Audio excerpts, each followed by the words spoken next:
absolutely stunned by that transition, ladies and gentlemen. Let me just say. I missed it. It was fire. Oh yeah, we were all burning alive. Ladies and gentlemen, welcome to Legends of Avantris, episode something. 48. Holy hand grenade, ladies and gentlemen. We are Legends of Avantris. We're 7 nerds that embarrass ourselves for your entertainment. There are 5 of us here tonight. We've been playing Dungeons & Dragons 5th edition in this very campaign for over 3 years. We play 5th edition, a lot of homebrew business. This is a mature stream. We are going to be at KatsuCon. Hell yeah. Next week. Yes. Next week. So if you're in the DC area and the Maryland area, come say hi. What other announcements have we got? Oh, we have our new Twist of Fate business. What's Twist of Fate, Mike? What's Twist of Fate? What is a Twist of Fate, Mike? If you missed last night, we had a great use of that. So basically every 500 bits, and this is also effective in Prime and for Beneath Dark Wings, so I never allow inspiration except for Nose's Ronnie James Dio inspiration, which always counts. But now that we all know that, it doesn't count anymore. Everybody gets one Ronnie James Dio inspiration. Anyway, every 500 bits, we get a Twist of Fate. It goes into Madame Sasha's crystal ball right there. Twist of Fate! And then the party gets a reroll they can decide to use in a really clutch moment. So if you donate bits, you can actually help save the party from certain doom. So you can see our counter right there in the corner, and that's an each night kind of thing. So we really appreciate you guys. But it does roll over per campaign. So let's say we got 10 in a Prime night, and we only used 5. The next Prime, we would still have those 5. Oh, so you're not going to roll from Feywild? Yep. Well, no. So it's going to be Feywild to Feywild, Prime to Prime. Got it. Yep. So they keep track of that, so I don't have to. Because my peanut brain can't wrap my self-round numbers. Need good words. As we've seen in combat. Very true. Very cool. Anyways, very cool. Okay, I think let's go around and introduce the players. I think that's next. So we're going to start with Nikki playing Silly Flicker Wicket, a gnome warlock. Oh, there's the camera. There's the camera. We have Kelsey playing Angelin Mosgrove, a Wood Elf Ranger. We then have Andy playing Vanished Strike, a High Elf Rogue. And then we have Rishi playing Rodak Stonehearth, a dwarf fighter. Dwarf fighter. And he never knew. And so, I guess I'm Mikey, I'm the Ironing Board DM. I literally DM on an ironing board where I roll dice, write fan fiction, and do silly voices. And we are going to get into what happens. Manual in hands. No. Manual in hands. Hashtag manual in hands. The crossover's too real. My immersion. It's too much. Anyways, so we'll go into what happened last time. So you all were recovering from the music. Up or down? Up. We're upping the music. Hot dog. So you all had recovered from the intense battle with Rugarul, the Voracious Doom, where many of you had almost died. And after kind of coming to terms with what had just happened, you made your next steps. You know that the Festival of Nuit Blanche was in a handful of days. The Carnival of the White Knight, N-I-G-H-T, not K-N-I-N-A-G-H-T. And I don't know how to spell. And you met up with Emiria, figured out that she had kind of been skulking around the city and that the gangs were fucking with each other. A lot of gang fighting has been going on. You also learned that Alphonse basically took credit for the destruction of the Black Dragon, and that you all were just paid mercenaries. Holy shit. You all went up to see the reconstruction, which has been going on very smoothly, seemingly 24/7, and met Mayor Wendell Halford in a very productive and amazing conversation. There was Spindle and Brindle and Wendell. That's what I said. Oh, of course, sorry. He said that he would give them front row tickets. He even promised them a surprise that they'd be learning about later. And then they went to go meet with Ma Puckett, and who was the gang leader of the Bushwhackers, one of the 3 major gangs in Agwe. And she said that basically they were getting their shit kicked in by the what do they call it? The caravan. By the caravan, and that they were taking a lot of losses and it was a lot of bloodshed, and she knew it was Alphonse. and basically she said like that Alphonse basically needs to die, and that's the only way. And you know, they need to hold out as long as they can against the caravan as long as they can.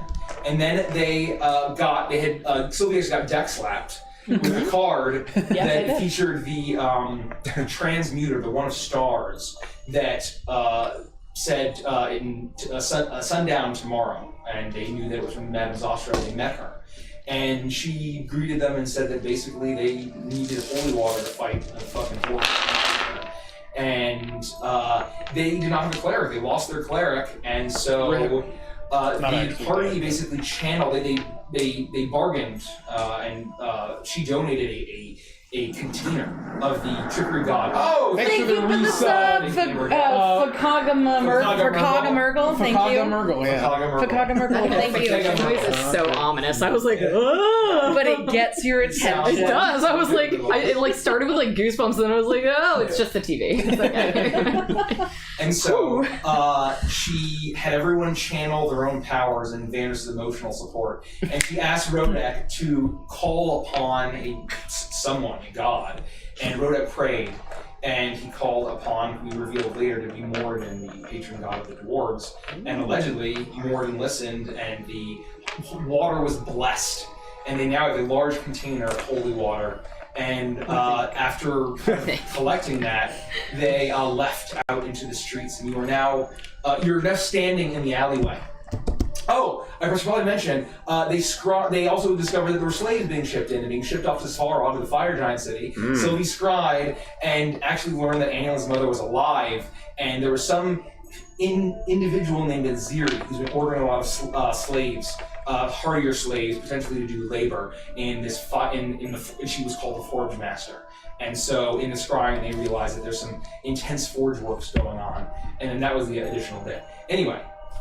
Yes. And I was just going to say, I've been pushing this real hard because I really enjoy doing it. If you sub, you get access to cool little perks like Avantris and Chill, which is the cool little recording thing we do after each session. I keep saying it because I haven't heard a lot of feedback, and you guys let us know what you think about it, because if you enjoy doing it as much as we like recording it, then we'll keep doing it. And if not, we can come up with other cool sub perks and stuff like that. So if you sub, you get to see a little behind the scenes post-session recording. And they're all in the sub-only Discord channel in our Discord, so check it out there. Great. Thank you for reminding me. Of course. It's a pinned comment. Oh, great. Wonderful. So, you are all standing outside of Madame Zostra's tent. Holy water secured. The evening, the cool winter evening of Ogway hits your skin as you step out into the alley. It's dark and quiet back here, as opposed to the hustling and bustling of the preparations for Nuit Blanche. Just several dozen feet out past you. What are you guys doing? Well, that was certainly interesting, but something bothered me about it. Yeah, me too. Why would she ever think that you were emotional support of any kind? I was gonna say, what the hell did she mean by that? Do you guys think I helped? No, but Rodak, you did. That was weird. I apparently did, hey? Yeah, what was that all about? Well, it I don't obviously quite means know. that Rodak is a liar. No liar, She asked me to do something and I did. That's all I did. Who are you talking about? What do you mean, who am I talking Yes, yestermorn, I came to you before I told everybody else about Manulin hands, and I asked you if you knew anything about gods or powerful things or anything like that, and you said no, and then Madame Zostra goes, No, I said a wee bit why. Whatever. And you never answered why you wanted to know. Oh, yes I did. I think you just told me a story and then left. No. Anyways, Definitely asked.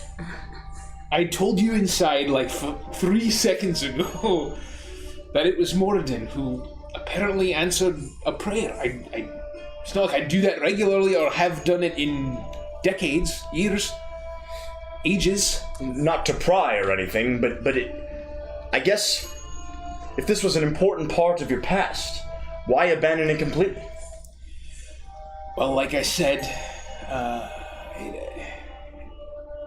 where I come from, religion is highly illegal, and based on my concerns about my clan and the rest of the clans and the future of my home, I stepped in line and was re-educated a bit to believe in what the powers that be told me. And I know how that is.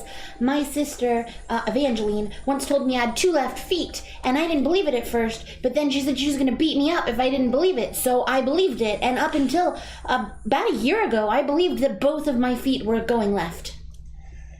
And so, anyways, at some point after that, they were all rounded up, all of them, all the ones I knew. Everyone that was the religious believers. All of them. And I never saw them again. Do you know why? I mean, do you have any idea? I mean, someone must have known. There must have been someone on the inside of the religious group that managed to kind of keep the flame alive. But I mean, I homeland. guess why ban religion in the first place?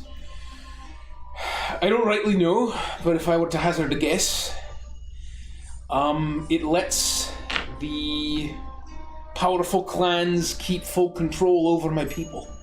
And if Moradin's power was allowed to kind of fully grow there, he could free everyone. And like I've told you, my people, that we were told, we were locked in a war, an endless war with frost giants, and there was no way out, and the only safe place was behind the walls in the mountain. And that's where we stayed, that's where we lived for hundreds of years. Hundreds. And I found out that it clearly wasn't true, and so I don't know what to believe anymore. I had full faith in my clan, in my home, and then I started to wander with Moradin and the people I met there, and then they pulled me right back in line, and it seems like nothing I know from my first many, many years of life. I don't know what to believe. I truly don't. But I clearly did something just now. I don't want to tell you how to live your life, but you know me with gods and magic. I stay away from that as much as I can, but I mean, you're free now. Have you ever thought about just practicing on your own right? There could be something there. I mean, Sylvie receives dreams and messages from other beings, and what if Moradin's been trying to reach you? There's gotta still be a connection, or it wouldn't have helped inside. I suppose that's true. There's so much in my past that haunts me. Thank you. Bless you. The things I've seen. Thanks. Why didn't Moradin free us? Why didn't he help? I don't know. Perhaps it's because he didn't have any worshippers there. Perhaps it's because they intentionally kept him down. I don't know. But I haven't known how to feel about it, knowing everyone I've known in my past life, if you could call it that, that worshipped him was, as far as I know, executed. But, I mean, we've seen a lot of things. And if he can help like this, then maybe I could thank him, I suppose. Yeah, you can make him a bundt cake. You know what, Sylvie? I think that's a great idea. Have you ever made Titania a bundt cake? No. She likes pudding. Well, next time you make a bundt cake, could you make 2? And we could give one to Moradin, one to Titania, and one to, like, a tree or something. That would be and 3 bundt cakes. And then one to Avantris' emotional support. I do enjoy bundt cake. Would that make you really happy? Aye, Sylvie would. Then no, I don't want to do that. Alright, well. So anyway, what are we going to do with the rest of our known. night? Well, what time is it? God of World. So you met her at around sunset. And so it is probably just past That'll be 6. 8 o'clock? Probably like 7 or 8. 7 or 8. It's like real life. Well, we have 2 nights? One night and then the festival? Yep. And then this night, the following night, and then New Year's lunch the next day. This was quite the boon, if I do say so myself. And it was quite unexpected to receive help from Madame Zofstra like this, and it's certainly what I was referencing when I was saying we needed to get some kind of edge, but we are rapidly running out of time. And I know that none of us want to put ourselves in any unnecessary danger until we have to do what we need to do on Nuit Blanche. Yes, exactly. How do we know that this water is going to work? We don't. We don't. Just like we don't know about the mirror, and just like we don't know about these godforsaken amulets. Yeah. What are we even supposed to do with the water? Do we make him drink it? Do we splash him with it? We throw it on him. I feel like we should have gotten some clarification. I think she did mention that we just use it on him, directly at him. Throw it and then just chuck it and throw it. Okay. In the distance. Strike that from the record. The mirror should prevent him from getting anywhere, and the holy water should severely weaken him, I guess, in some regard. It stops his regeneration. That's correct. Because he can heal, I guess, which is terrifying when you're both a Dracula and a Luck, and you can heal. A Luck. A Luch. L-U-C-H. A Luch. I think I saw it written somewhere. If there was like a chat for people being live, I think someone who has a nose said something about a Draculuch. Yeah. All right. Well, thank you for that. Not that most people don't have noses, though I've known some. Some don't have noses. I know, I said that. Oh. Well, I'm glad we're on the same page. Yeah. So, but we are on the same page that I think that we don't know if any of this stuff is going to work, but we do know that we restocked our potions. Correct. And that we probably should just relax and spend time with each other and, do all the things that we want to do before we potentially leave this earth. Well, first off, we're not going to die. We're all going to go in there, do what we need to do, and get out safely. But in that regard, I would like to talk to Emiria, because I want to make sure that she is gonna be okay when we go in there.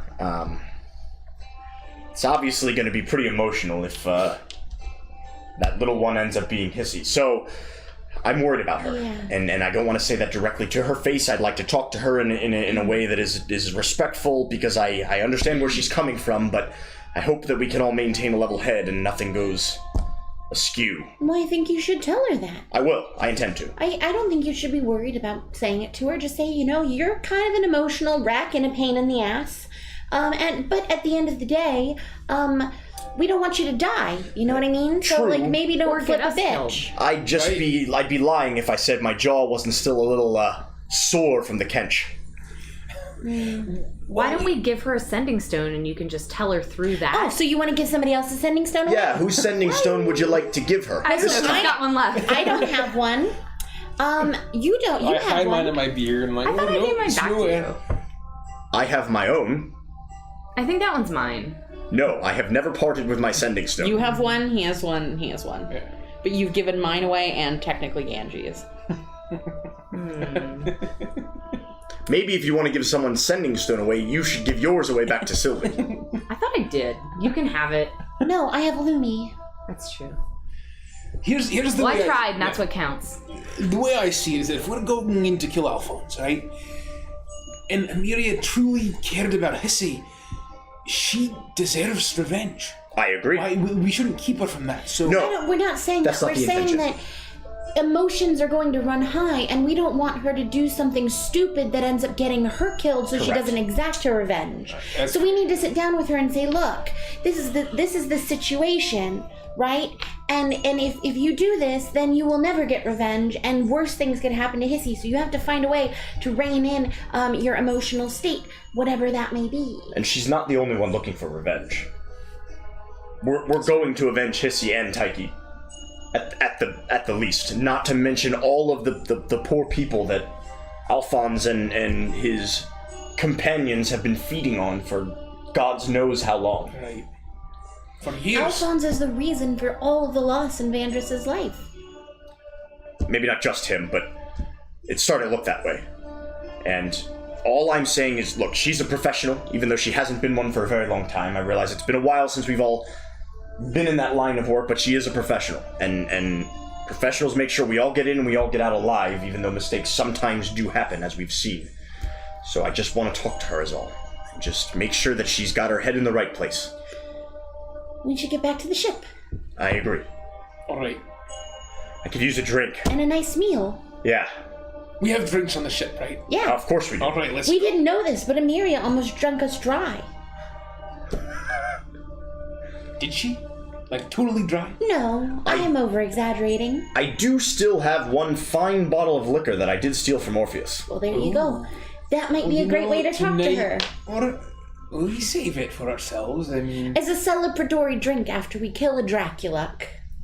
He might have some fine wines too. Well, we know he's got good wine, at least the first time we tried it. So once we kill the bastard, we can pilfer his house. Let's just not burn it Not down. very hero-ly of you. The last time we went into a big spooky mansion, it ended up as a pile of rubble. I understand the Rivington incident is not the best of cases, but that was old Avantris. And I've learned, and to be fair, I would like to say that starting that fire probably saved our lives. That's true. It's possible. I And don't it doubt that. almost killed Annulin to a bunch of rats. That's also Think true. about how many more rats there would have been if I hadn't burned the Well, rat no, I mansion think down. that the reason all the rats were running out of the walls was because the house was on fire. But the rats were in the walls. We had to do something. But they might have stayed in there if the house weren't on fire. Maybe you should have just not been so scared. Vandris 2 is never scared. It wasn't about fear. They were going to feed us disgusting, tainted lycanthropy meat. And all I could think to do was, well, maybe we just burn... Lycanthromeat. Yes, thank you. And maybe, all I'm saying is that when the time comes to it, you just gotta have the stones to have some quick thinking. Okay? Yeah, the sending just say stones no that your thank friends you. don't give away to other people. This isn't time for infighting. Let's go to the ship. I agree. Okay. We'll fight there. So, if I could find, there we go, we're going to put on some jazz. Ooh. Oh, So, do you like jazz? I like jazz. So, as you're making your way down Magnolia Promenade, you remember that this is an area that is close to Little Yulong. And as you're walking down through the promenade, you notice that most of the crowd is staying on the main thoroughfare. They're stopping by shops. I need everyone to make a perception check. Oh, wait a minute. I am... Oh, baby! I am proficient in perception, so this 6 is treated as a 10. I got a 15. Hey, I got a 19. 19. 18. 13. Sylvie and Rodak. Well, As you are walking, both of you kind of hear a low whimper and a whine that almost sounds kind of feline as you turn your head and you look way down an alley. It's very dark. It's not well lit by the streetlights. Let me turn this down a little bit. That's not very well lit, and you see a figure in the shadows. Limping, take 2 steps, and then slam against the wall and collapse onto the ground with a thud. And as you kind of look down the alley, you see little droplets of blood leading towards down this back alley. Do you see that? Yeah, I'm gonna rush over there. What? Sylvie, where are you going? Hold on. And I'm gonna run after. I'm just gonna rush over. So as you are just running over there, you dodge around some barrels, leap over a crate, and you see in this dark alley that seems to go for many, many, many feet, deep through the promenade heading towards Little Yulong, you see a crumpled figure on the ground. It is slight, not very tall, thin, and you see some grayish blackish fur, a hood half over its head, ears poking out, and you see a pool of blood around it, and it's kind of slumped forward. I'm going. How far away from the creature am I? I would say you're probably 15 feet. Okay, I'm gonna cast Cure Wounds on it. Okay, so you're gonna run up and touch it. So as you run up and you pull this creature, over, you see a young tabaxi male. And as you're getting ready to cure wounds, you see that there's blood soaking a deep red outfit. And what's even worse, horrific pink scarring. Not scarring, horrific burns. All along up his arm, up to his face, covering half of his face. As it seems to be incredibly fresh, as if this individual had just been horribly burned and also stabbed or something. You place your hand down, and you how does bar just like sing on that? How does bar healing work? Just flavor wise, okay? I just touch him. Okay. Yeah. You just touch him, and maybe she hums a little. You hum a little. Yeah, that would just do it damage. You channel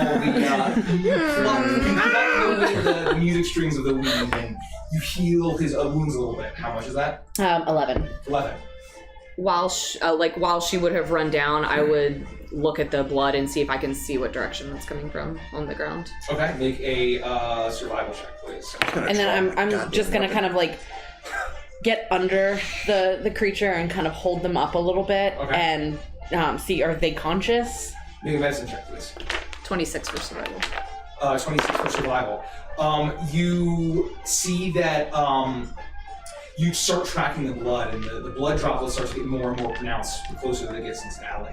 And you see the occasional blood droplets, and it seems as if the blood droplets are coming from the north side of town, heading down south and then cutting across to this alley. Okay, so he came from the north. Yeah. Yes. So 13 for my medicine check. 13. So as you're kind of you cast wounds, you see that some of that there is some exposed fur and flesh where stabs and slices had happened across his torso, and his eye is burned very tightly shut. It looks like whatever it did just completely got rid of his eyebrow, and half of his ear seems to be completely burned off. And he just looks at you and he says, "Uncle," and he collapses unconscious. Do I recognize this? Are you there? No, I would have just followed her. I guess I'm not close enough. I drew my weapon and I'm like approaching. I would say I'll draw my sword as well. I would say both of you approach, and I would say, Avantris, this cat does look familiar to you. This seemed to be the second of Master Leaf from Vine, the head of the Jade Iris, that you remember Guru referring to as his nephew. Okay. And now... Not Garu's nephew, but Leaf from Vine's nephew, right. Nephew, yeah. I informed the rest of the party of that information. I saw this person in the belly of Garu's ship that night when I snuck in using Alphonse's potion. Oh, so he's one of the leaders. He's the leader of the Jade Iris. What the hell's he doing here? Things must be really bad if they've gotten to him then. Thank you for the song, G-Smith. Thank you. It's gonna scare me literally every time. Yeah. But it's awesome. Sounds like thunder, like rolling. I mean, it's. I don't want to assume, but I wonder if Alphonse has just like put out hits on the leaders of the other gangs. Sylvie, is he okay? I'm gonna cast Cure Wounds at a 5th level. Okay. And you channel the power using your warlock abilities, the Fey power, just ramp that up. And how much do you heal him for? I will tell you in a moment. Everybody needs to be on guard. This is clearly a deliberate attack. Do you think they would have followed him? I'll look around to just see if I can't imagine they would let him live after doing this. Alphonse isn't one to really send messages. He's more like someone to finish the job, if you know what I'm saying. 24. 24. You look around and you see people in the crowd, and you're scanning and scanning. You don't seem to notice anyone beyond just craftsmen and tourists. Okay. 30. Kind of keep an eye over my shoulder, looking out. Okay. 30. So you pump more and more of this magical healing. His wounds close up a little bit. You start to see that the the raw damage from the horrific burns that he has along the side of his body seem to diminish in how crackling they are, but it's still this just tender, burnt flesh.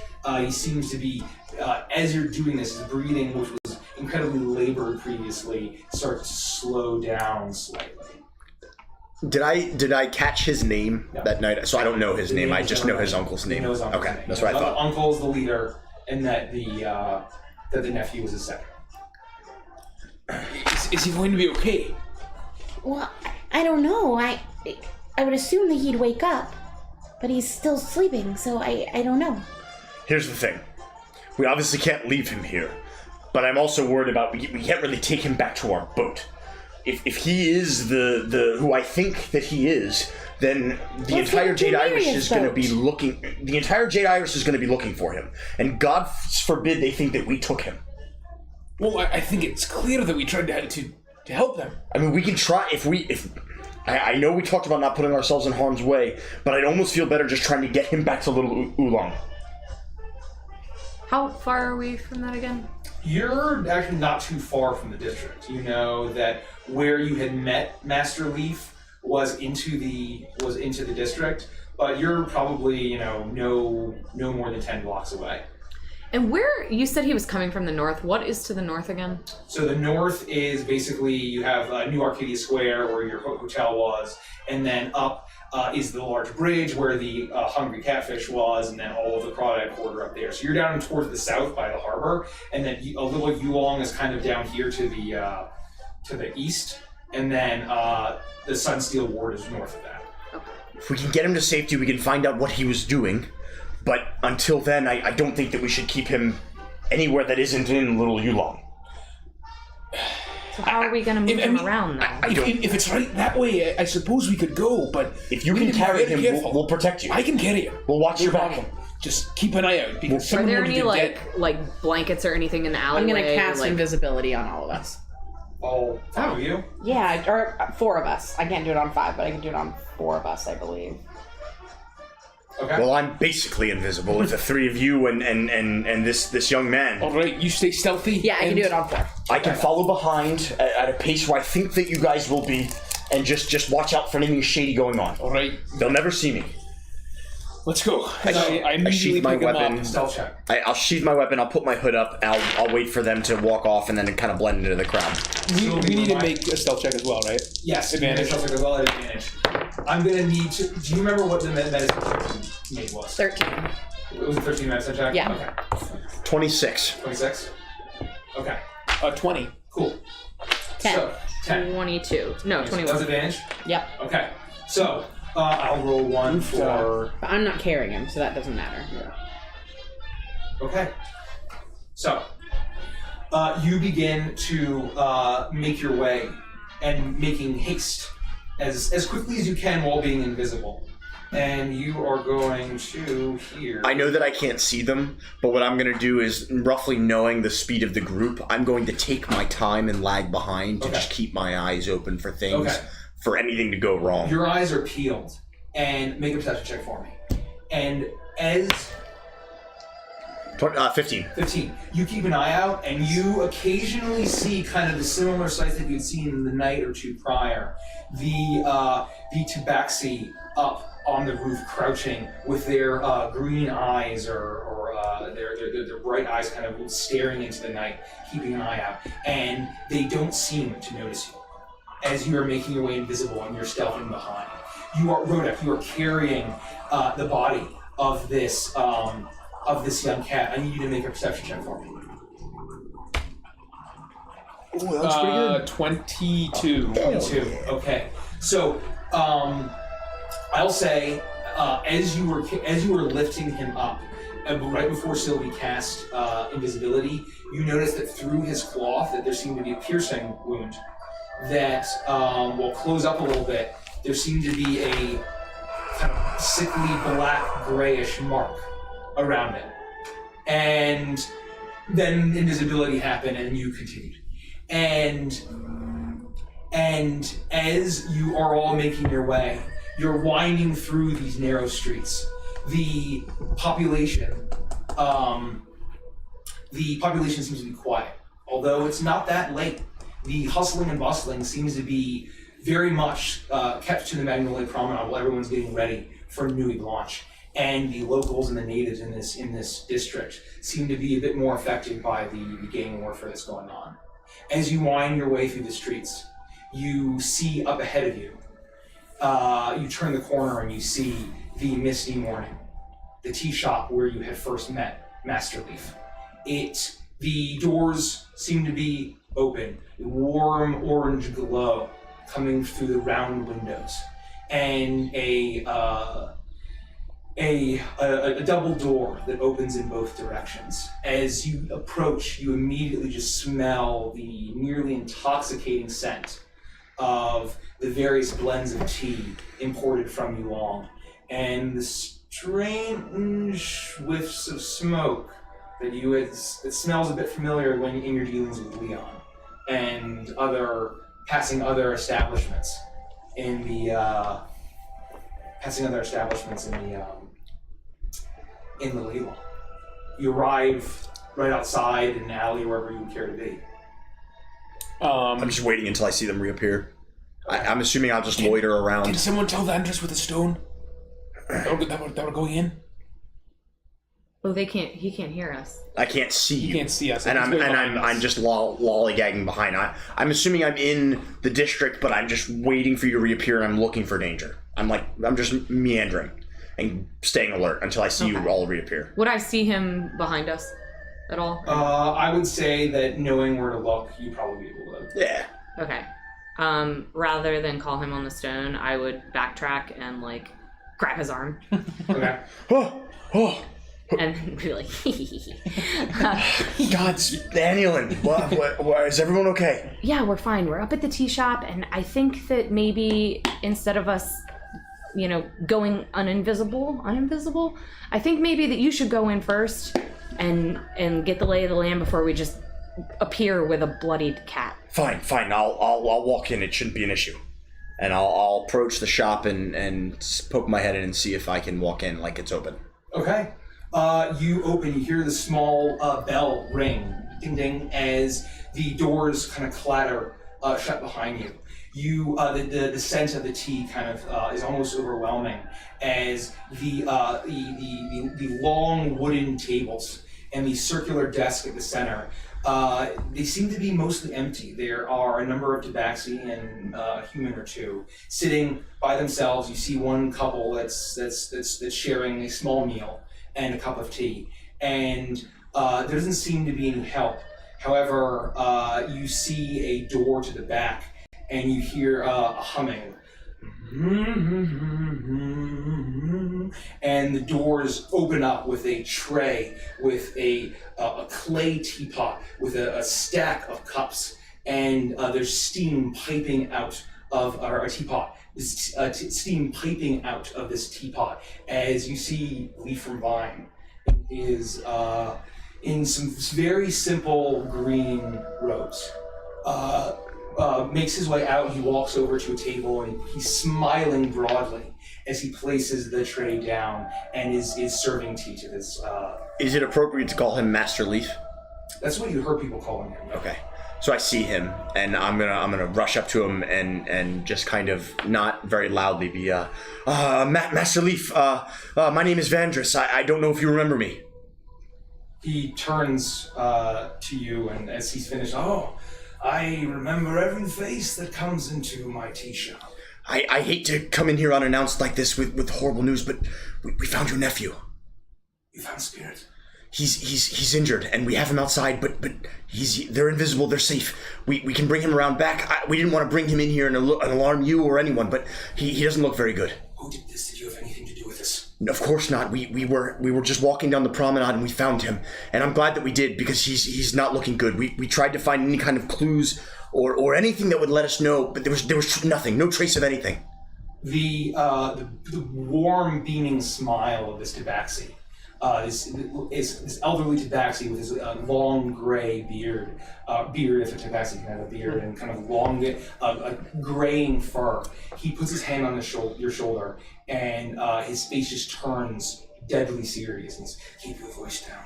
I will meet you around the back." Okay, I'll tell them to go back there immediately, and I'll immediately leave, and I come out and I walk out, assuming you're all visible, and I'm just like, psst, we need to take him around back. Okay. And I start to make my way back there, assuming that they'll hear me and follow. Okay.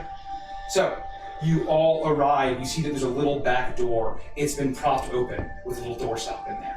And as you all enter, are you dropping invisibility, Sylvie, or...? Once we're firmly inside. Okay, yeah. Cool. So you all enter, and immediately you're all firmly inside. The door shuts, and you see Leaf kind of sniff as you all come in, and you drop the invisibility, and then he says, I knew it was 3. And then all of a sudden he kind of realizes the severity of the situation. Couldn't even keep himself from making a crack, and then he sees his nephew in Rodek's arms. And he takes steps forward.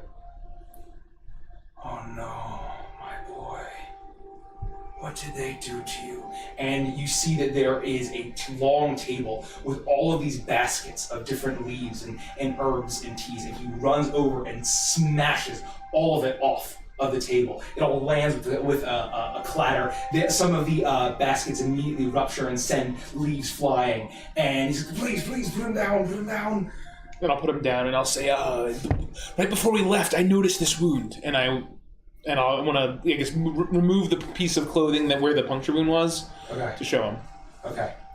So you do that, and he stands over it, and he looks over at him and he says,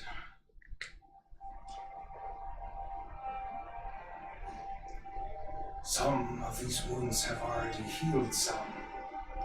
Yes, I'm not very good at it, but I have healing abilities, and when we saw him, he collapsed, and I was afraid he was going to die, so I did what I could to heal him enough to get him here. He nods at you, and he turns and he puts a paw on his nephew's forehead and inspects the wounds, and he goes over to you and he puts a large paw on your shoulder and says, if it was not for that, you would have died where you found him.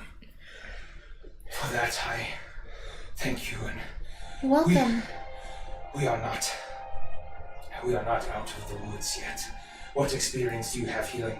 And he immediately runs over to one of his shelves. You see this very small room. You're starting to kind of finally take it in after all of the craziness of what just happened. And there are still a number of small tables with all sorts of ingredients and just cabinets. And this seems to be just a storage room / shed in the back. And he says, what was it again? Your healing experience? Very little. Well, it may have to do, and I had dabbled myself, but I've never seen anything like this before. And what causes a burn like this, I do not know. Is there anything that we can do, or someone that we can go fetch to help? Does it look like the same? Does it look like Dracula bites? Having seen Tyke's. Make an Arcana check, I think. Or intelligence or nature. Whatever. Dealer's choice. Yeah, really. 13. 13. It does not look like Dracula bites. Okay. Oh, never mind. I didn't see it. Would you have described Garu's wound with your arrow? I definitely mentioned it for sure. I believe you would that there was a similar wound. Yeah, I mean, I very specifically mentioned him, favoring that side and mentioning the connection with the arrow shot. So I would have, I don't know, I probably would have told you everything. Avantris, does that look like the wound that Garu had? It does. But wasn't that a wound that Tyke left with her arrow? I mean, that's just an assumption. We don't know for sure. I figured there was a connection just based on what had happened that evening. With what little we could see, it was dark. I don't know. And even then, if it's just an arrow wound, then what does that even mean? Well, and I'll look at Master Leaf and I'll say, unfortunately, I wish I could help, but I know nothing about healing, so I'll let you get to it. I'm going to just back up a little bit. Again, as do I, and that's why if there's anything that we can run or do, or go fetch something, or someone, we can do it. I'm going to use an action to regain a spell slot for my... You channel the power of the Wayward Soul as you see Master Leaf stroke his beard, and he thinks for a moment, and he says, our healers are out on the outskirts, and many have fallen. If one of you would fetch Gem from Paul. Annulin, do you have any healing ability? Yeah, a little. Let's go. You and I. The two of us can go. If you help assist Master Leaf, maybe we can go fetch Gem. Do you know where Gem from Paul is? The wonders of Shishi. So she's there. All right, let's go. All right. Should still be there. Yes. We'll take off. And so you guys take off, leaving just the ladies and Master Leaf, and he looks at you, and he goes into one of his cabinet and pulls out a strange, it almost looks like a teapot, but it's corked, and he uncorks it, and he pries open his nephew's mouth, and he pours it in as this red liquid pours out into it, and then you kind of see the spirit, he had called him, sputtering, and then he kind of goes, "No, it's okay, nephew. It is okay." And as it kind of comes out, it smells similar, not unlike a healing potion that you guys, like a healing potion that you all have had. And you see that many of the wounds have almost closed up, but the burns, whilst not immediately cracking, there's this strange kind of sickly green nature that you're starting to notice, this green hue that looked just like burns before. Does it remind me of the curse does it remind me of, like, similar to what the curse looked like on Guru? Could you please make another Arcana? 16, I believe. 16. Yeah, 16. I will say that it does not seem to be like an inherently, like a magic hex like that was. This seems to be physical of some kind, although unnatural. And I think he's stable, but his burns are... What? This is not just a fire burn from fire, it is not... What is this? Is there anything you can do, young lady? I can try to cure some of his wounds, but... Please. Okay. Does it look like something that Dispel Magic would do anything on? Give me one more Arcana check. 10. I would say that you may be able to try, and you're not entirely sure if it would work or not, but it does not seem to be natural. There seems to be a magical element, despite it not being like an immediate hex or a curse or the like. So I'll cast Cure Wounds, okay. So 15 points of healing. 15 points of healing. As you put your hand over him, and you channel the power of nature, and the wounds have almost fully closed up. There's some slight bleeding, although he's still, as it almost kind of seems like the burn that he had is starting to seep in a little bit more, and his flesh is starting to get a bit more raw and deeper and exposed. And you guys make your way through, and you know that the Wonders of Shishi is not that far from the Misty Morning. And you immediately run in, and you're able, as soon as you tell, we'll just say for the sake of brevity, as soon as you tell Gem from Paul what's up, she's like, "What's the Stone 10 Thunders?" And you see this massive tabaxi. Massive tabaxi of like white fur. Just nod at her, and he starts to walk behind the counter, and she follows you. And you all are waiting there, and he takes this cloth and he dampens it, and he's dabbing the head of a spirit as he's like, "Oh, nephew, I know you should not have been anywhere near the promenade." And I will say that you guys had to do your cure wounds and you're bandaging them all up. Are you gonna assist him in bandaging and the like? Yeah. So can we get medicine checks from both of you, and I'll get a medicine check from him. Just talk a little louder. Okay. Yeah. Apologies. 18. 18. Got it. 20. 20. Okay. And so 20, 18, and so you start to bandage him up quite a bit, and you all arrive with Jem from Paul. Jem, you remember she said to call you Jem in tow, as she steps through and sees his nephew laid out, and she just takes a look at him, and she pauses, and both Leaf and Jem look at each other, and you see Master Leaf's eyes narrow, and he says, "This is him, isn't it?" And she nods, and she, with one look, she says, "That is alchemical." You mean, and I'll step from the sort of the back of the room, you mean Alphonse did this? You see Jem kind of look nervously and unsure about how much to tell you in front of Leaf.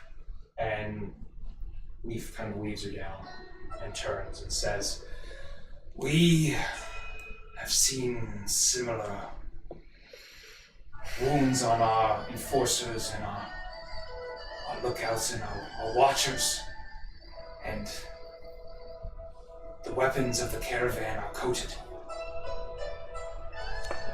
in horrible substances that kills. A simple flesh wound could kill hours or days later. And I believe this is from an arrow wound. And this. And have you seen this before, Jem? I have not seen this on any of our enforcers." The arrow wound? No, the burn. Oh. He points to the burn. And she goes over and looks over. "I believe this is alchemical fire. We'll have to take care of it somehow. What do you have? I can work up a salve. Is there any magic that you have that might be able to assist us? Like what? What can we do? Anything that might remove any kind of magical elements from the alchemical fire or this curse." Sylvianulin, do you have anything? And she immediately starts rummaging through all of the cabinets and saying, "Oh, you must have something more than this, Leaf." He's like, I'm running low on supplies since the war started." Is something that removes poison? That wouldn't be it, right? You could certainly try. He's not going to just tell you yes. I'm just kidding. I don't know, like, mechanically if that is the same. I mean, it could be an alchemical poison. Okay. So I'll say, let me try something. I don't know if it'll work, but... Ooh, my. Hold on. What did I just say? Was there... No bears died in the heist. That's No bears died. No Yes. bears died. Yay! Every bear performed their role perfectly. Every berry. Every berry. Okay. So... I don't know why it says that. So I'll cast Lesser Restoration Okay. on him and see Okay. if that helps. So you put your hands over him and you cast Lesser Restoration. Can you please make a nature check at advantage, please? Ooh, sure can. Oh, no. My Vina. I watched 23. Okay. Sorry. 23. So as you do that, as you're kind of just trying to channel this nature energy, you see Jem has already found a number of bits and pieces of herbs and started throwing them into a mortar and pestle and smashing them up, and is just pulling all sorts of things. And as you're doing this, she is just stuffing the wound, the arrow wound, whatever little bit there was from the healing, and she's just shoving that in. And then you manage to cast Lesser Restoration. And what was your nature check again? Sorry. 23. 23. And you kind of feel this green glow over this wound. And you start to see the kind of blackness and the grayness around the wound start to shrink slightly. That's good to know. I turn to Rodek and I say, well, that's exactly how Taiki did this then. Alphonse must have poisoned her weapon. So she was working for Alphonse then? I mean, it had to have been. I mean, she mentioned saying that whoever did that to her told her there was a cure. And it was Alphonse. Had to have been. I'm just surprised she was working for him. I mean, she could have killed us at any moment. It was probably against her will, if I had to guess. Perhaps. She wouldn't have done it willingly. Right. He probably... Or he gave her a lot of money.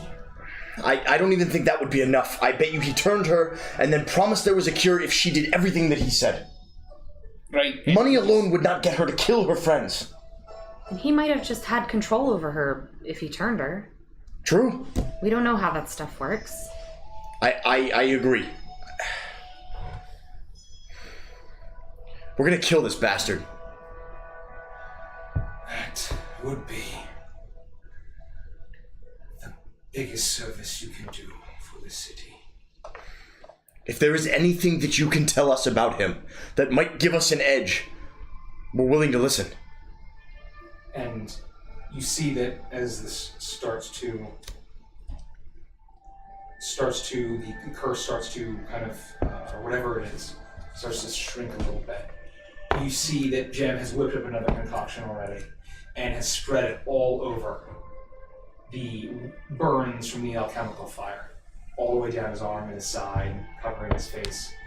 And she kind of waves her arm over, and she puts it gently on over his eye, and her paw kind of sits there, and she just closes her eyes and lets out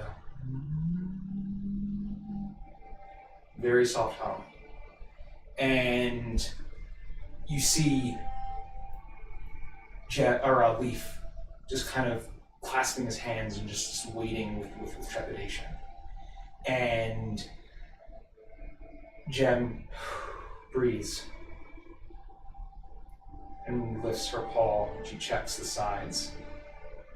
The sickly kind of green goopy substance that has kind of been burning, it seems to be slowing, turning more to a reddish and pink, but not 100% fully on both counts. And she turns to Leaf and says, "That is all I can do. It seems to have stopped for now. We may need to take him out of the city or to a healer that can handle this. I can look and see if there's any honey scrolls in my shop that I can use. But now that we do have time to breathe, I'm going to go back and look immediately." She turns to all of you and says, "Thank you for getting me as quickly as you did." Stay safe, please. If there's anything that we can do, if you need to transport this young man somewhere, we can maybe give you an escort. We can't leave the city, but we'll do what we can. It might be worthwhile to pretend as if you're mourning his loss. The less people that know that he was rescued and is safe and being healed, the better. If they think that he died and you guys are mourning him, that could give you the cover you need to make him well. You see Master Leaf kind of turn to you, then turn to Spirit, and he walks over and he kind of gently raises his paw above his face, not wanting to touch it. You see a small tear kind of roll down his face. And he turns to you and smile. large, warm smile spreads across his face. He says, to think, in my sadness and fear, I did not even think of that. That is the smartest thing anyone has said tonight. Well, I appreciate that. I'm not known for being smart. Nephew, he turns back to Spirit. You will live. You cannot die, but for now you are dead. He kind of runs his paw alongside the unburned part of his cheek, and he turns to all of you and says, I will inform the Jade Iris of my nephew's passing. They are terrible actors, so I will have to lie as much as it pains me. It's for the best. It sounds, from what I have heard, that you are far more involved than even I know. I've seen you with the Bushwhackers, and with Mr. Guru, and even with Alphonse, my forces. You seem to be in every nook and cranny of this whole affair. Someone has to save those that cannot save themselves. And if we don't do it, who will? In my younger years, I would have said the Jade Iris could, but now I am old and wise, and I know we cannot. If you are doing what I think you will, please allow me to aid in the only way that I know. With tea. But my special brew. He taps the side of his snout. Give me one moment. And you see him shuffle off. And he spends probably about 5-10 minutes. And he comes back with a large crate. You hear kind of some rattling inside. And he places it down. And there are many clay jars. Some smaller, some larger. And he places it in front of you and he says, these are some of my special brews. They may prove useful. I would give you more, but my men and women that are out in the line of duty are needing more and more of it every evening. I'm sure you know how bad this city is now. What does this do? This, taps to one side, will restore your spirit. This will give you the strength of a black ox. And this will give you the belly of a dragon. And he points at there seem to be 3 different types of clay jars. And he packages all of it up. He covers it with a white cloth and he wraps it with a rope and ties it off. And there are 15 jars in all. And he hands it to you. Holy hell. How many of each? 5 by 5? 5 each, yeah. And how would we put them down in our inventory? So you have 5 additional greater healing potions, 5 potions of heroism, and 5 potions of fire breathing, or whatever that's called. Dang. If you want to, for now, Nikki, just write that down. We can divvy them up later. Yeah. That's perfect. Okay. So. You said greater healing? Greater healing.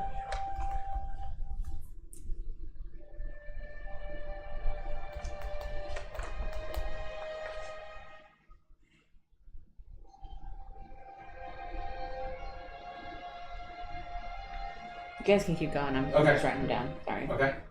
So he looks at you and he says, it is not much, but it is what I can do, and I owe you far more than that. No, we appreciate anything that you can give us, and this is more than any of us expected. I promise you. We are deeply, deeply appreciative, and in 2 nights' time, Alphonse will be no more. I hope that is the case. I wish you the best of luck. May all of the spirits and the ancestors watch over you. I know I will be praying for all of you. Thank you. We'll put these to good use. And I'll tap the jars. Thank you, my new friends. And come back for tea anytime. We're looking forward to it. He turns and bows to you and goes back to his nephew, and you kind of see him, the sadness returns as he's looking over, and you all make your way out into Little Yulong. You're making your way back to the ship? Mm-hmm. Okay. Should we go invisible again, or are we fine walking? Let's just move with haste. Walking. Yeah, right. let's just move quickly. So you make your way quickly at a super quick pace, and you make your way through Little Yulong back to Magnolia Promenade until you get to the harbor and see the nice Patience docked beautifully, and the crew's waiting for you. You have a hot meal waiting for you when you get back. It's nothing fancy, but it's good stew with hearty ingredients. And you don't see Emiria anywhere. She seems to not be back yet. It's not super late at this point. Probably about 11 p.m. at this point, I'd say. And you, as I go back to my noise, are back on the ship. And as you're all settling down, you hear footsteps, and you see Captain Isaacs behind you. It's been a while. You've been occasionally seeing him here and there, and he holds up a package in this fine red wrapping. And he looks at all of you and says, "We received this from a priest of Saluna earlier this evening. It's addressed to you all." Oh no. Why don't we look at it off of the ship? Yeah, just in case it explodes. Yeah, Captain, maybe you want to just remove that from the ship, and we'll follow you down the what's it, the gangway? I can't remember what that's called. Yeah, whatever it's called. We don't know nautical terminology, sorry. We'll follow you down. Let's just get that off the ship as quickly as we can. Of course. And as you can kind of see it, it seems to be a box about yay big. And it's covered in this red wrapping. You see a little envelope that seems to be attached to it with a red seal of a serpent eating its tail. And the letter also seems to be sealed with that same wax seal. As he leads you out, of course, as you wish, and you head down into the harbor, and you find a pretty bare area. It's late, not a whole lot of ships are docking, and you find a space. You kind of hear like the ringing of the bells of the port, the cry of the gulls as they're making their way up the river to this river port town. If you want to just kind of set that down in the dirt there and proceed back to the ship, we'll take it from here. Okay. He puts it down. It's like a smooth stone area, and he places it down. And he says, "As you wish. I'll be right up there if you need me." Thank you. We appreciate your help. And yes, sir. And he turns around and makes his way back up to the nice Patience. So, who wants to do the honors on this bad boy? I'll do it. And I'll just walk over and Hold on, grab can the we letter. back up and use your mage hand? No. And I just open the letter. Okay. You open the letter, and a poof of glittery, red, sparkly dust, like you're familiar, kind of snaps as the seal snaps, and you pull out a letter. Nothing horrible happens. Yeah. You open up, and it seems to be the same swooping, glittering letters that is very familiar to you, and you have a full letter addressed to all of you. Are you going to read it? Yes. Okay. Let me... No. Toss it into the water. Apologies, it's loading. The letter is The loading? letter's loading. How does that happen? Wow, he weird. really is an And- alchemist. And I'll read it in his voice for why not. Thank you. Because of It's like a course. movie, yeah. Dear mercenaries, I deeply apologize for the delay in reaching out. There is so much to be done to repair the town after the devastation that awful dragon unleashed upon it, and I have been quite busy doing everything I can to ensure we bounce back as quickly as possible. That aside, I wanted to extend my sincerest gratitude for taking it upon yourselves to follow my lead and purge Ogway of its spreading cancer. You truly saved the people of my dear city from that terrible fate, and for this I am incredibly grateful. I'm glad you saw the folly of your decision to make a deal with that charlatan guru. And so, as a token of my thanks, I've included a small gift for you.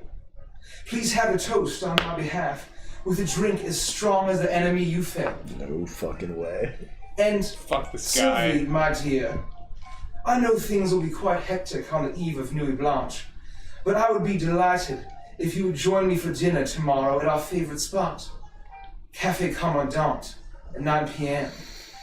While I'm quite disheartened at your continual rebuffs and my invitations to join me in my lavish home, I pray to Seluna that a public meeting spot will be amenable.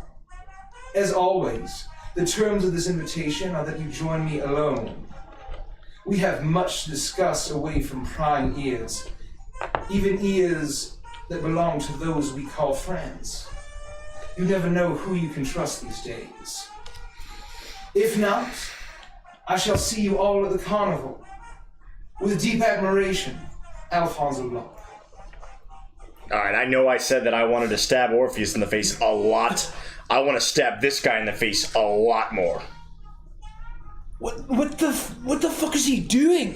What is this? Open up the box. He's taunting us. Okay, so you pull open the box. It's this nice red cloth that easily unfolds, and you see a small wooden crate, and it easily slides open, and you see kind of packaged in there with some straw is a bottle of whiskey.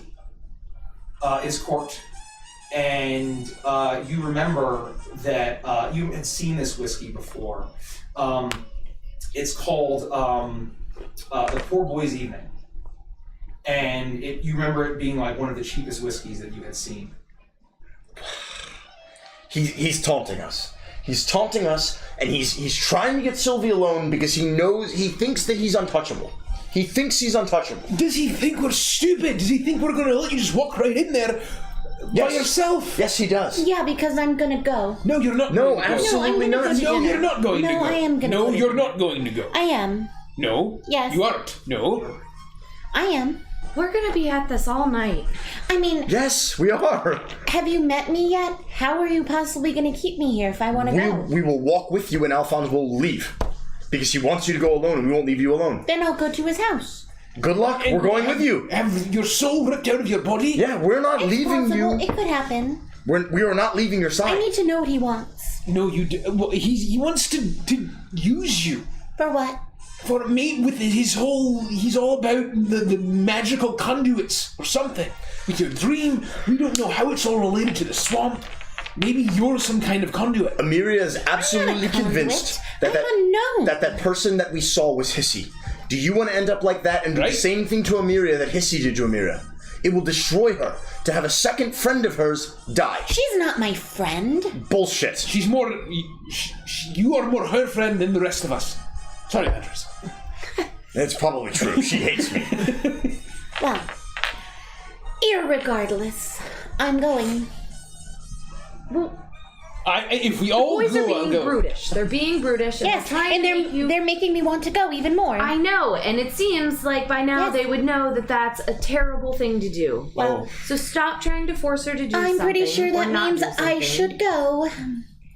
You're right, Sylvie. Speaking of which, did you notice that my hands don't look anything like yours today? They're elegant and ladylike. I see. That's true. You should really shave them. I should. Dear Sylvie. Yes, Annulin.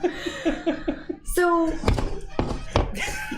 why would you entertain as we're your friends, and we care about you and we want you to be safe. And I know that we can't convince you not to go. Yes. And we're not going to try anymore because that's just going to make you want to go alone more. Is there something we can do to help you be safe? To help you? Well, you know, if I had a friend who truly cared about me and didn't give away my walkie-talkie, then when I'm in a dangerous situation, I'd be able to call on my friends. But as that's not the case, I don't think so. But you have a Lumi. I'm thinking more... I'm worried about, like, what they said, that he's going to try to get you there and then use you, specifically you, for something that we're not sure of. So what if we sent you, but he doesn't know that you're there, and we disguise someone else to look like you? Do you think he would fall for that? I don't know. I just don't want you to die. It's a much better plan than you going in person. I don't think I'll die. I think that it is in public, and therefore I'm not as worried. Okay. I mean, the thing is, the four of us couldn't take him all the times that we had dinner with him, and we still went. Yeah. Like, we're barely prepared with weird Rodex god juice, and strange mirror that probably doesn't do anything, and awkward pendants of a skull man. And now jugs of strange tea that smells like feet. And we're collecting all this stuff as if that's somehow going to make it better, but we still went up and met with him. So if we felt as a unit we could go and we were still in complete danger, then I don't see why I couldn't go. I'll turn Lumi on. You guys can hear everything that's being said. No, it's a one-way. It's a one-way ticket. Yeah, because I don't have a walkie-talkie, so I can't turn my walkie-talkie on. Take this walkie-talkie. And I'm not taking no for an answer, and I'm going to shove it, into her... Even then, you made the point before that the four of us went to face this danger. Yeah, so all of us could have died instead of one. Right, we're not just going to sacrifice you. And I'm not being sacrificed. Who do you think we are? It would be a sacrifice if you said, Sylvia, against your will, I'm forcing you into this situation. That's a sacrifice, Vandris. The entire point of a sacrifice is that you are sacrificing something. I am not letting you sacrifice me. I am going to ask questions, because if I can find something out, that's important. That's a good point. All right, Sylvia, I do want you to go. What? Why? It's a brilliant point. We're going to kill him the night after. If you could learn as much as you possibly can from him, it's a brilliant idea. I can't believe I didn't think about this. I don't want to do it. You can't make me. Why not? I don't want to go. But you really talked us into it. I don't want to. I can't believe you convinced Rodek. I'm not even on board. I don't want to do it. Are you sure? No, I'm going to go. Well, I know what you're doing, you dumb dwarf. It was a valiant effort, my friend. Look, and everything aside, I am serious that I think that we have one more night to learn. But we're going to be right outside. Yeah, all he said was you can't be there. It doesn't mean you can't be there. So why don't you have dinner at a different table? I think that if he sees us anywhere in the building, he may not show. And then that's fine, and he doesn't. If I know anything about how these things go down and the shady dealings that I've had in past life, going alone means alone. We might be able to stake out at a building across the way or next door. But if he sees us in that building, I guarantee you he won't show up. Then let's do that. But you've got to take the walkie-talkie. That's the only way we'll know if you're in danger. Okay. And do you want to keep Lumi with us, and perhaps you could use her to keep us invisible while you have dinner?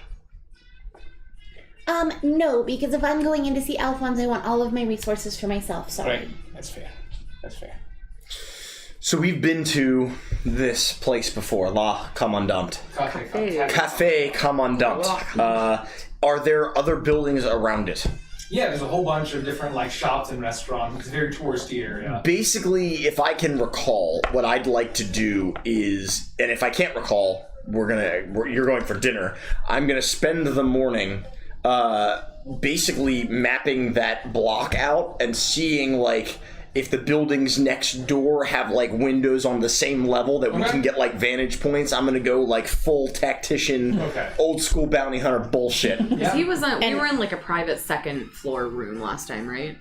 Or am I making that up? Yeah, it was a little. So. It was a room. It was kind of more of a little. A party room. The doors. Yeah. Okay. And I'm going to spend the entire day telling every single person I can see that I'm having a special dinner with Alphonse by myself. So that literally everybody in town knows that one of the heroes of Alphonse is having dinner with him. So should she go missing, everyone knows the last place she was. Brilliant. Too smart for this world. Yeah, really. Every time you say something, I'm like, oh. Shit. So if we're in agreement, then we should get some sleep, get up early, Right. and we'll start doing some recon. I'm gonna wear my Lou outfit tomorrow. Ooh. That way everyone knows I'm fancy and special. So if you're going to spread the word that you're having dinner with Alphonse, you're going to stake things out. What can I do? You can do what you do best. Nothing. All right. That would probably be just fine. Be strong. All right. Take a shower. Let's get some sleep. Please. And then as we're heading back up onto the boat, I'd like to find Captain Isaacs. Okay. He's walking around the deck. You can find him pretty easily. Captain! Yes, Avantris. I'm sorry to bother you again. No worries at all. If you see Amiria, can you just send her to my quarters, or maybe just send someone to let me know that she's come back? I will stay up and make sure that I point her in your direction. Thank you. It doesn't have to be you. If you need to get some sleep, it can be anyone, but just keep an eye out for her. It'd be my pleasure. I don't want you working too hard. Well, we've been sitting around with not much to do, so it's, having something to do is a relief. All right. I'm glad. If it just we want you to be happy and safe. That's all. Okay. Well, we've been very safe here, very comfortable. What time is it roughly? It's probably midnight this time. I'm gonna try to knock out my 4 hours of meditation, while I wait for Amiri to come back. Okay. Sounds good. Okay, you guys are gonna go in your separate rooms. Yep. And so I'm going to spend an hour to actually get Lumi back because she's been dead since Guru. That's right. She got dissolved by acid, right? Yep. Yeah, sorry, Lumi. Fuck. She's got 10 hit points, so she gets hit by anything she's done. And so, with that, you all go back to your room. Van, as you're meditating for about an hour and a half, and you hear a knock on the door. Who is it? Who the fuck do you think it is, Vandris? Yeah. All right. Hold on. I unlock the door. Come on in. She opens the door, walks in. She seems to be in street clothes, not drunk or anything. She seems to be a little bit tired. You would know that she kind of passed out the night before. Yeah, I believe so. The night before, and so she slept in a little bit, and so she steps in and says, when the captain told me you wanted to see me in your quarters, I was like, he can't have forgotten he's barking up the wrong tree. No. It's. Jeez, come on. Seriously? Good. I was gonna say you're getting really fucking desperate, man. I can't even hold character. That is pathetic. Knock it off. Look. Yeah, I'm fucking with you. She sits down in one of the chairs. Do you want a drink? Why do you even have to ask? I go over to whatever private stash I have in my quarters and pour her something and a glass of whiskey or whatever. And listen, so this is the plan, all right? I'm just filling you in because I'm gonna give you the opportunity to come along. And if you're interested, it'll give us the chance to do some old school bounty hunter shit. It's been a while. Yeah. Look, I know you're a professional, and I figured I'd give you the chance to look just like the old days. What are you doing? Well, against all of our will, Sylvie is going to accept Alphonse LeBlanc's invitation for dinner. In a public place. Listen, no matter how hard we fight, she's not going to listen. That's not surprising. Right. No wonder you two get along so well. Yeah, she takes after me a little bit. I'm not surprised. But I figured early in the morning we can get up, we can go survey the buildings around, find a good vantage point, and if need be, bang, we'll swoop right in. That sounds pretty good. Look, I know the plan is to take on LeBlanc, obviously, in the night of Nuit Blanche, but if we have to, we'll swoop in and we'll tag him and bag him. I'm ready to kill that son of a bitch. Where and when do you guys think? You're telling me. So, all I'm saying is tomorrow morning, we'll get up early, we'll do a couple loops around the Café Commandant, and see if we can stake out any of the other buildings, and then once we've done our recon, we'll fill in Rodek and Annulin and Sylvie and let them know what we're going to do. And we'll find vantage points for everyone, just like the old days. And it takes me back. Yeah. I never thought we'd have the opportunity, but here we are. I mean, to be fair, your new friends probably a bit more reliable than Forgus and Taiki. Well, May she rest in peace. Yeah, of course. May she rest in peace. Forgus is just a goddamn mess, but that's okay. He always was. These are good people, and I know they've saved my ass a few times, and I'd like to think I've saved them a few times. So they're very reliable. You guys going after big voodoo casino dragon for no real reason besides just to kill him? You guys are fucking heroic. I would have been like, no thanks, and just jumped off. If you'd asked me about a month and a half ago, I never would have told you we'd be here, that's for sure. I thought we were going to be in Gullhaven for a very long time. Yeah, me too. Anyway, sounds good. What whiskey do you serve? Do you serve the one Alpha? No. I assume that just because the boat is so ornate and we have our own quarters, that we have just private stock, right? Nothing crazy, but just good shit that's in a decanter or something. Hey, cheers. Cheers. I'm gonna miss this. And listen, provided everything with this dinner goes fine and Nuit Blanche comes and we breach Alphonse Mansion, it's important to me that we all make it out alive. That includes you. Well, I appreciate you don't want me to die, Avantris. It's very sweet of you. My point is, I don't want you doing anything crazy. I'm serious. After first losing Hissy, then losing Taiki, then learning that Hissy may still be around. Okay, Dad. Yeah, it's fine. I'll follow the leader. You guys are the big dragon killers. I'll be following you guys. Things may look. It's going to be emotional. I guarantee it. But we just got to try to stay together and stay cool. That's all I'm asking. My best. All right. I promise you, I will do my best. I appreciate it. Well, I'm gonna hit the hay. All right. If you need anything, you know where to find me. I'll be meditating. Have fun with that. No, beat sleeping. That weirded me out. Okay, Yeah. bye. And she just steps out of the room. You all enjoy a long rest. Just before I go to bed, I'm gonna lay there and just to try it. I'm just gonna while I'm laying there, I just want to say a little prayer to Moradin. Make a really check. No, it was Moradin wants you to talk to him, see? A giant ethereal middle finger comes to your dreams. 17. You say a prayer, and you're just sitting, and you're like, I guess this is kind of what it felt like to pray. Don't really feel or hear anything, but... I fucking love that. Love it! Alright. There you go. Okay. You all wake. Is the day we're coming up on the... No. No, it's the day We before. have one more night, and then we have the night of the parade. Got it. Okay, good. Okay. So, you all wake. You take some time to get ready. There's breakfast being served if you want to kind of meet up, or if you guys are going to split off and just do what you had discussed. That's fine as well. Yeah, I'll probably just make sure we're super prepared, make sure all the gear is, just get totally geared up, make sure we have everything. I let them know that Amiria is in on the recon plan. Okay.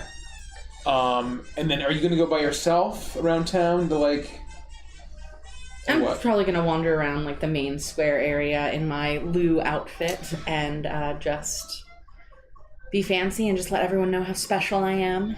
Actually, now that I think about it, if it's okay, I think that, Amiria has to sleep a full 8 hours, right? Yes. Okay, never mind. Then as soon as she wakes, I would let them know and suggest that we go do recon.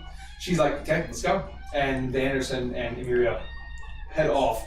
You see Sylvie shuffle out in a pea soup green. Wasn't that what it was? What was the color? No, it was yellow. Oh, it was yellow. Wow. Yeah, it was daffodil yellow. Daffodil yellow. Not owlbear urine yellow. I'm Marie Antoinette hair. Nice. Nice. Hair, noble outfit. This is in episode. This is my fancy costume. 3 to 6 of our stream. And bustle dress, big old bustles on the butt. Shuffles around, and you're telling everyone that you're getting private dinner, and you're one of the dragon slayers, one of the mercenaries. Heroes. And mercenaries. And If it hadn't been for me, we never would have killed it, and Alphonse is rewarding me with a dinner all by myself. I'm going to spend the evening alone with him. He's the last person I'll see tonight. Just making sure. And then during the day, just sort of what I'm doing is, once I'm sort of feel really prepared, I'm gonna just try to like pop over to the to Little Yulong to check in on just as nonchalantly as I can, like check on Spirit. Oh, okay. So make sure he's not dead, like he made it through the night, that kind of thing. So you make your way in, and you find Leaf is still. He's in the. You can see that he's in the back of the kitchen, and he has one of his staff there working. And you manage to find him, and you learn that Leaf is not great, but he's not worsening. That's so good. He's not getting better, but he's not waking up, but he's not worsening, and so he's like stable. They've sent. You know that there's actually one of their healers that is now dedicated to him full time, and they're just trying to basically work out this alchemical fire and the alchemical whatever was coating that black arrow. Anya, what are you doing?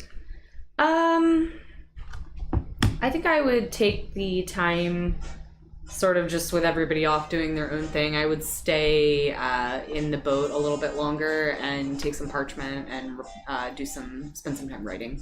Okay, sounds good. So you spend some time writing.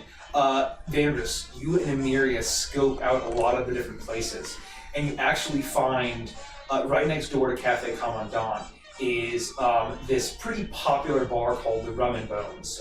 Nice. And it You're is. a thief!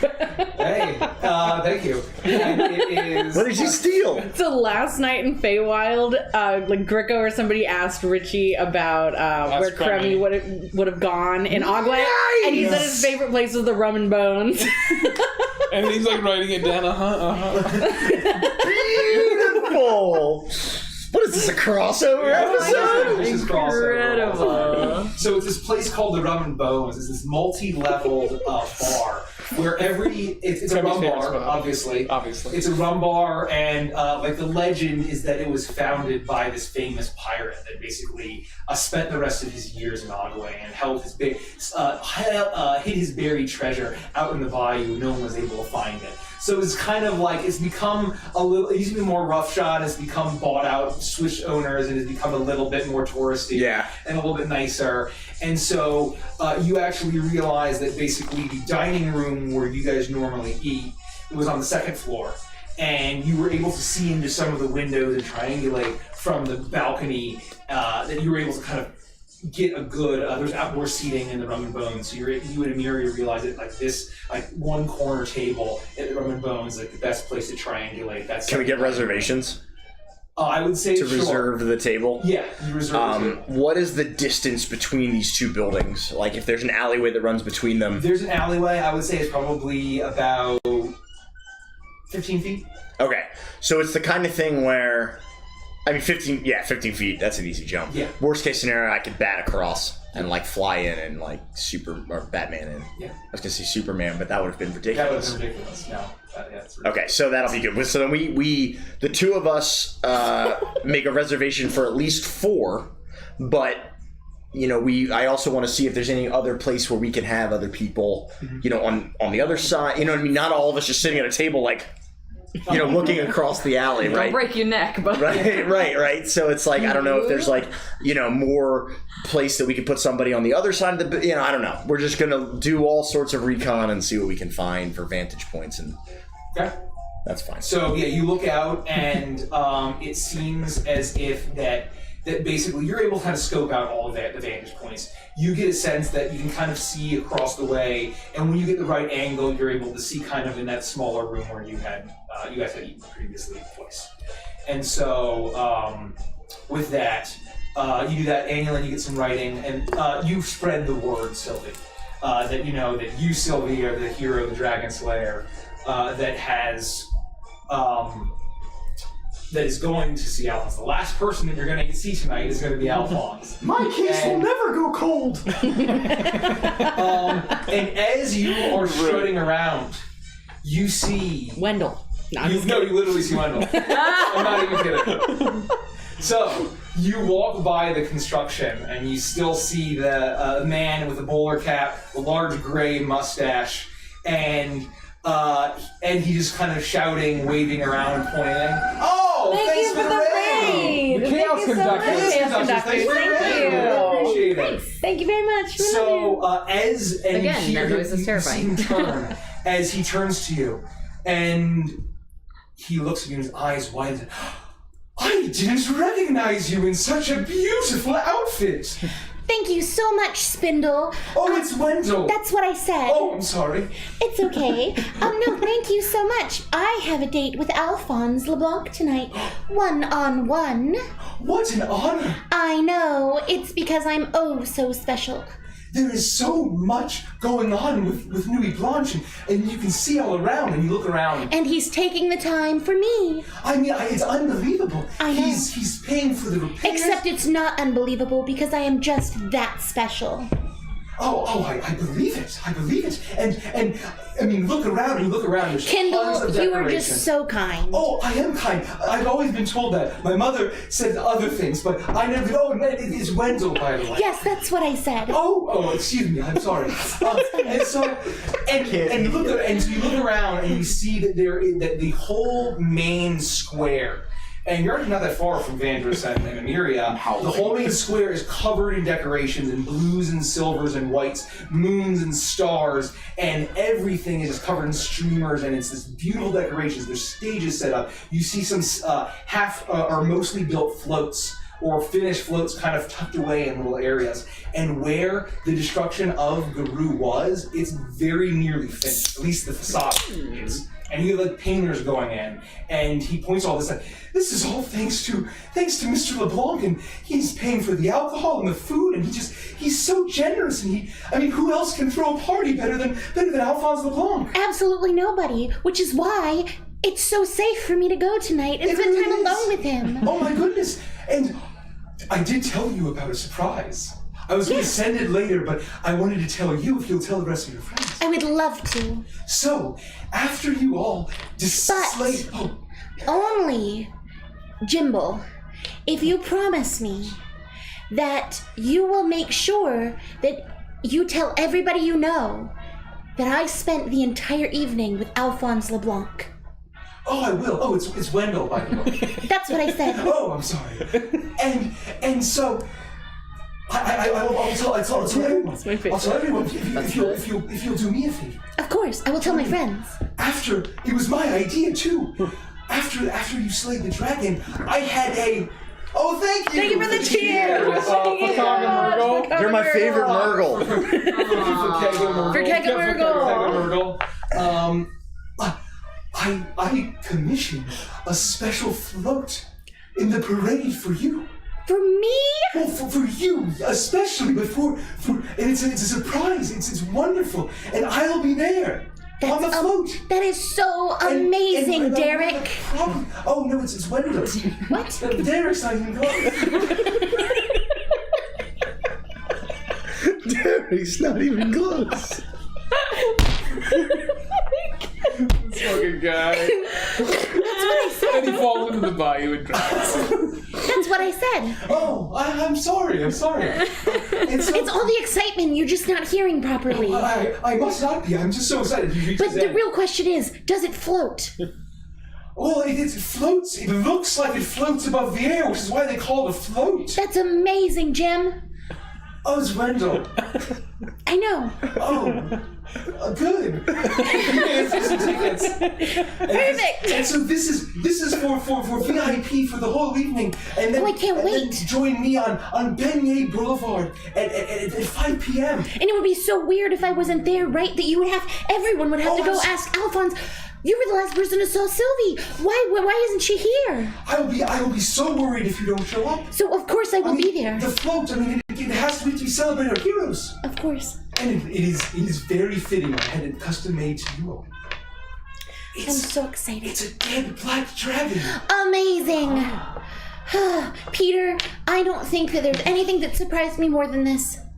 I'm glad you're surprised. Oh, but it's Wendell, by the way. Yes, I know. There's Mies.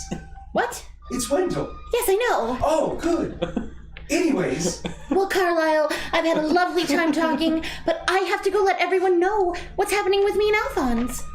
Okay, I will. And I will see you tomorrow. Goodbye. Goodbye, Wendell. And then I'll walk away. Yes, I know. He doesn't know what to say. And he just waves, I'll sit Beignet Boulevard, 5 p.m. And so that day or the next day? Next day. The next day. That's Nuit part of Blanche. Nuit Blanche. Parade day. What time do we know that the festival starts? Festival starts at basically about 5. So like, you know that like the sun sets at about 6:30. But we were told to cross the threshold of his mansion with the necklaces on, like, well into the night, correct? You know that it's basically, he said it was beneath the light of the night of a full moon. Okay, right. So, okay, got it. Yep. That's what I thought. Okay. And so you know that like 5 p.m. would be round sunset, but like the sun would be out. Yeah, no moon. And that's when the parade starts. Right. Okay. That'll work. Okay. Cool. And so you do that. You tell everyone, and everyone's like, "Wow, what a stand-up guy!" With it being the eve of Nuit Blanche. Hey, what's up, guys? Good to see you, buddy. I love you, Kyle. Welcome back. Show us your hooters. Hooters, flash on. Damn hooters. We do like seeing our viewers' hooters. Yeah, we do. We do, yeah. You heard it here first, folks. Yes, you're here. Yeah. You all arrive back at the night's patience, or unless you're just gonna stay out. No, I'm gonna basically do that for a while and then head back. Amiri and I will head back after we finish our recon. Everyone reconvenes. film And routine. you write whatever you care to write. Okay, doll. I guess we all fill each other in. Everyone fills each other in, and you guys are in one of the long tables in the galley, and you're all kind of eating a little bit. Since Anyone's not here, I'll RP for her. I was writing deep, dark poetry in my cabin room. My heart is dark and bleeding. I can't spell things right because my hands are so large and hairy. It's hard for me to grip the pencil in my grip manual hands. Annulin, what's going on here? I'm using major illusion to make Vandris look like Annulin as he says all of this. And then Anulin takes the pencil and starts writing on her lips. I'm a pretty girl. I'm a pretty girl. I hate you. None of that. What's happening? None of that's canon. Anyway, No, so it's you all fit each other in. I used a spell slot. Okay, that's I was fine. kidding. No, you didn't. I did. I did. So I talked to Wendell, and they made a special float for us. And Rodek, I know that you're an idiot, so that means that it's something that floats, and it looks like something else, Wait, so it floats in the water? or in the air like a balloon. Oh, alright. Or like the bed of a truck that has things built around it, like you'd see in a parade. They'll call it that, a float sometimes too, which is really stupid. A truck is, I don't know, it's like a wagon and an ox. Anyway, he's obviously not getting it. But they're making one that looks like us, and it's in the shape of a dead black dragon, and my concern is that it's filled with that creepy fire stuff that they used on Nifrimvine's nephew, and it's gonna explode and kill a bunch of people. Whoa, you think that this is just straight up a trap? Well, it's a dragon, and what makes sense for a dragon? Fire. That's true. I don't think Alphonse would attack us in front of thousands of people. There's no way. And you still have to show up for your dinner. Well, I know, which is It another looked like reason. an accident. it Yeah. would just accidentally blow up into alchemical fire. You said Wendell was putting this together? Yeah, well, he said it was his idea, but It might actually be an accident, but we would probably die. Yeah. Like, oh no, the poor float, it caught fire and killed the heroes of I think our us having Golden attention on Winston. us, What? I think us being the center of attention makes us safer. Not if it looks like an accident. It would seem suspicious, but... I'm just saying, we need to keep an eye on it. If Wendell is the only person who put this thing together, then we're probably Do safe. you think Wendell's capable of putting together not a float? actively building it himself. I mean, if he oversaw the construction of this thing, then clearly he has no reason to harm us. I think Sylvie even means like capable of having a thought on his own. To put I it call him together. the wrong name all the that's time reasonable. on purpose, and then tell him I said Wendell, and he apologizes to me. You might be right. I called him Derek, Derek and Carlisle, and Carlisle. and Jim. Those aren't even close. I know, and he still apologized to me. Maybe he's just, he's an idiot. Yeah. I'm not surprised. I'm gonna start calling him other names, I think. That's the government for you. Well, I agree, Nose. Somebody get on that. We do need a Wendell Supercut. Supercut. It's just 2 episodes later. Well, in the meanwhile, the good news is that Amira and I were able to do some recon, and we can actually keep an eye on Sylvie from a couple of buildings across the street. There's a nice bar. It features rum, and we got a nice seat outside that the 4 of us can sit in, or maybe spread out. We just have to make sure that. I know you guys are newer to this, but we have to be inconspicuous and keep an eye on it from a distance. But it's close enough to the building where we can, if we need to, by all means, we can come busting in through the window and save her at a moment's notice. So I will say this. We're going to leave the discretion to you. We trust you, obviously. You're a valued member of this whole team and party. But if he grabs you, or he begins to make any kind of movement to take you away from that restaurant, we're coming in. Weapons drawn. I was going to say guns a-blazing, but that doesn't make any sense in this setting, because what's a gun? I was just gonna ask that. Is that like a truck? It is very similar to a truck in that nobody at this table understands what we're talking about. Well, it's a word I made up. Me too. Anyways, we can see the room that Sylvie will be in. Yes, and we should be able to maintain. But can we see the room that Sylvie's in? Because Rhoda keeps talking about Shelby, and I don't know who she is. We'll be able to see both of them. Okay, perfect. And we'll be able to maintain eye contact the entire time. Is she cuter than me? Probably not. Okay, good. A wee bit. Highly. Whoa! Ooh, rude. Yikes. Even the gods spoke up. Oh, what was that booming voice? It was Amira. That's me. Oh, my fault. I apologize. I'm not that forgiving. Never. I could never forget you. Thank you for calling me God, though. Yes, of course. Anyway, we'll be able to keep an eye on you and make sure that you're safe. Yeah, no, I'll be fine. Wendell made a really good point, or Carlisle, or Tim, or whatever, that it would be very strange if there's a celebration for all of the heroes and I'm not there. So, for him to do anything to kill me, or remove me from the situation the day before seems strange. You should try calling him Janet. That's a great one! Might as well mix it up a little bit. Yeah! Manulin. I don't like that one as much. It just I doesn't have do. a ring to it. It's kind of rude. Yeah, look who's talking, Shelby. I mean, that's just the way that he talks. It's just how I talk. What is? You know this. I've said your name probably like thousands of times. I don't think I've ever heard you say my name. Alright, anyway, by the way, that spirit guy, the spirit, Oh, yes, of course. Lutham Vine's nephew, no, he's alive, he's still unconscious, He's stable. but he's stable. I just wanted to let you know I swung that. That's good news. I suppose Master Leaf is happy to know that. Right, no, and they have a healer on him full time. He should make it through. All right. Well, shall we prepare and head Yeah. out? Yeah, I mean, the 4 of us can take our positions early, and then you can arrive for your appointment. I'm ready to go. I mean, we've still got time, right? Yeah. No, I'm just meaning I'm ready. Of and I'm course. gonna wear my Lou outfit to dinner. You look lovely. Thank you. It makes me less inconspicuous. Oh, which is what we're going for. Yeah. That's fantastic. Right. I want to be very noticeable in my canary yellow dress that I go into this place so that people also notice me when I leave it. Is there like a traditional or like pattern in Agwe garb? Oh, yeah. You know that generally around New Eve launch that men will generally wear like fancy 3-piece suits with hats, and women will wear kind of lavish dresses also with hats. And standard colors are like white, silver, and blue. Various shades of blue and silver and gray. I'm going to turn to the rest of the group and say, all right, I suppose the 4 of us should get ready. And then I'll take 2 steps back and manticore armor into a 3-piece suit. Okay. Nice. It's a shame this thing doesn't come with a hat. I don't know what I would have available to me. Is there anything on the ship, like a wardrobe?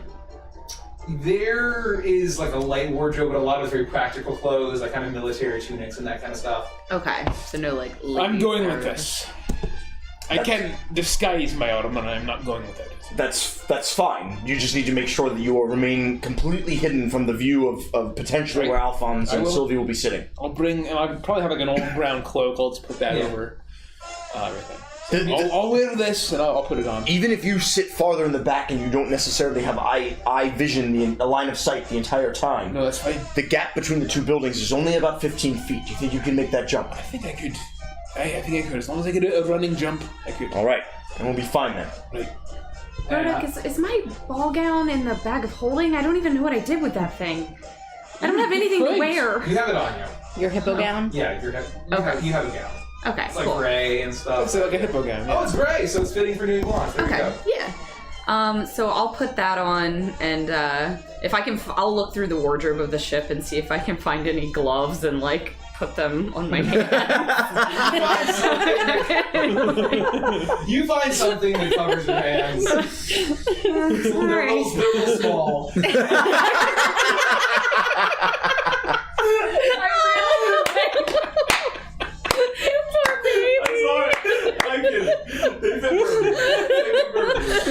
Holy shit! That was savage. It wouldn't be so bad, but my hands are actually really big. Are they? No, they're not. I feel like I have big man hands. No, not at all. He always says I have man hands. I never said that even once. He's your husband. That's what he's supposed Maybe to you do. just have tiny hands. No, it is my job to never say anything like that. To me. to anyone ever. I have never uttered those words. Okay. So you do find something. Amiri shows up, she doesn't change at all. It's like, you guys are gonna look really fucking out of place. That's fine. And so, shall we? Yeah, we'll go get in position and we'll just keep an eye out for Sylvie to show up to the Cafe Commandant. Okay. So, you can be sneaky, right? Yeah, I'll wear this. Yeah, I'll be fine. I mean, even just throwing a cloak over yourself, you'll be all right. Yeah. That's fine. Okay, let's go. So you all make your way. Sylvie's trailing at a different pace or the like, and you all eventually get to the table that you reserved. You staked out. You're able to see. As you're passing, you see that there are a number of caravan enforcers outside. There's a large sign that says "Closed for special private engagement."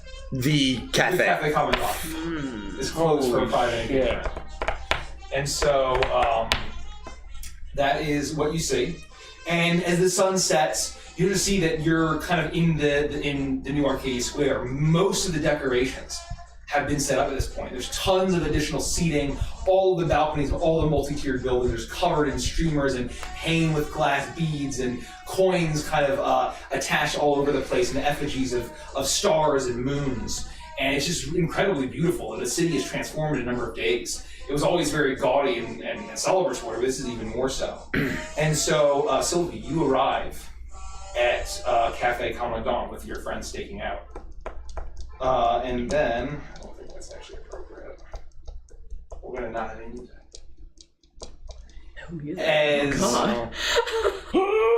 As soon as you arrive, Sylvie, you just kind of step up, you see two of the Dragonborn blue on either side, and as soon as you walk up, the door opens for you. And you step inside, the entire restaurant is empty. You see that there is a young lady standing in front of you. She's short, brown hair, looks mousy, glasses. You recognize Mina. Mr. LeBlanc is waiting for you upstairs. I just kind of look at her and I nod. He's up the stairs where you ate with him several times before. And I just walk past her and head up the stairs. You do that. You make your way up the stairs into the upper dining room. You cross the empty chairs and empty tables. As you make your way across the room, you see a table in that little nook, glass doors open, with a single person sitting on one side. Smaller table, more intimate, would only fit two people comfortably. You see Alphonse LeBlanc sitting there. in a black and a black and purple suit, a little bit gaudy. It's bright gold buttons, and it's the fashion that he enjoys. You're not sure how you would call it appropriate. As you see him, as you approach, you get closer and closer. You see his dirty blonde hair, beautifully kept and wavy. And he's kind of closing his eyes, and you see him taking a napkin, and he's wiping off something in his teeth. And as you approach, you see his eyes are open, the irises are red, fangs are extended. He takes the napkin, blood on it. Now I prestidigitation the blood off of the napkin. Oh, thank you, darling. I didn't think you'd make it. Can you help out her? And he points down behind him. You see the same waitress that had served you both times before. I prestidigitation her clean. Dead. And in my head, I just, think happy thoughts for her, but do nothing more. Do we ever see Sylvie enter the second story? I would say that you guys see her walk. You see that it is completely empty. Okay. And you see her walk, and you see that there's kind of hard to see that this is the shape of Alphonse sitting at the table. Yep. And you see her enter the small room. And I'm going to sit in front of him. You sit in front of him. At the other chair. You see the dead girl sitting, the blood that was previously running down her neck, and now wiped clean, with 2 puncture marks still remaining. I must say I am impressed with your bravery and your willingness to truly follow through after giving me the runaround for so long, Sylvie. What do you want, Alphonse? Oh, darling, it's more of a question of what don't I want. Okay, well then answer that. What don't you want? I don't want to see a beautiful, powerful little creature like you with so much potential waste that potential. I don't know if you were a talented child. I was not. My father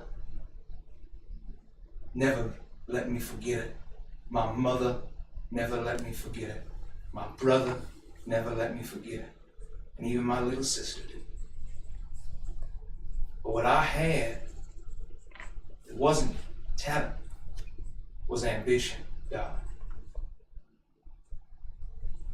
And now here we sit, and I see a young little thing like you with so much untapped potential.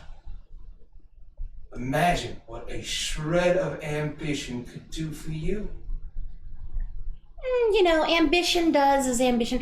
I'm not a fan of ambitions, They're significantly less like toads. And, they're slimy and they come out of the swamp. And it's just like, at least with toads, their flesh is a little less slick, you know what I mean? Ambitions have just never been my thing. Well, while I never did care for the slimy taste of the bullywug, vile creatures, I understand your distaste, but I promise you the taste of ambition is far sweeter.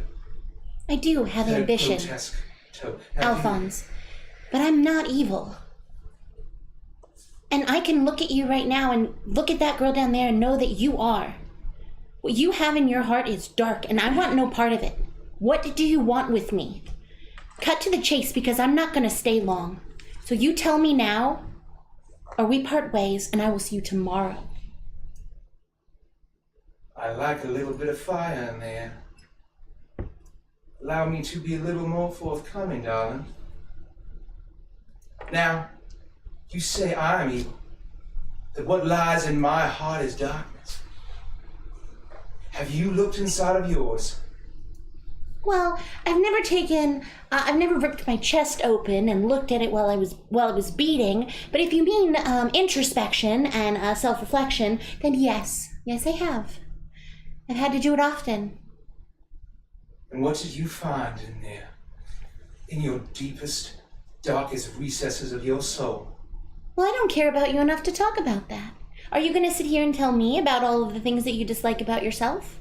But what I do know is I didn't drink a person today, and so I would say with that, I'm doing fairly well. You are doing fairly well today, darling. But do you know what it is that you are striving for? Why you are traveling with all of your friends? Why you are putting yourself in danger and putting them in danger?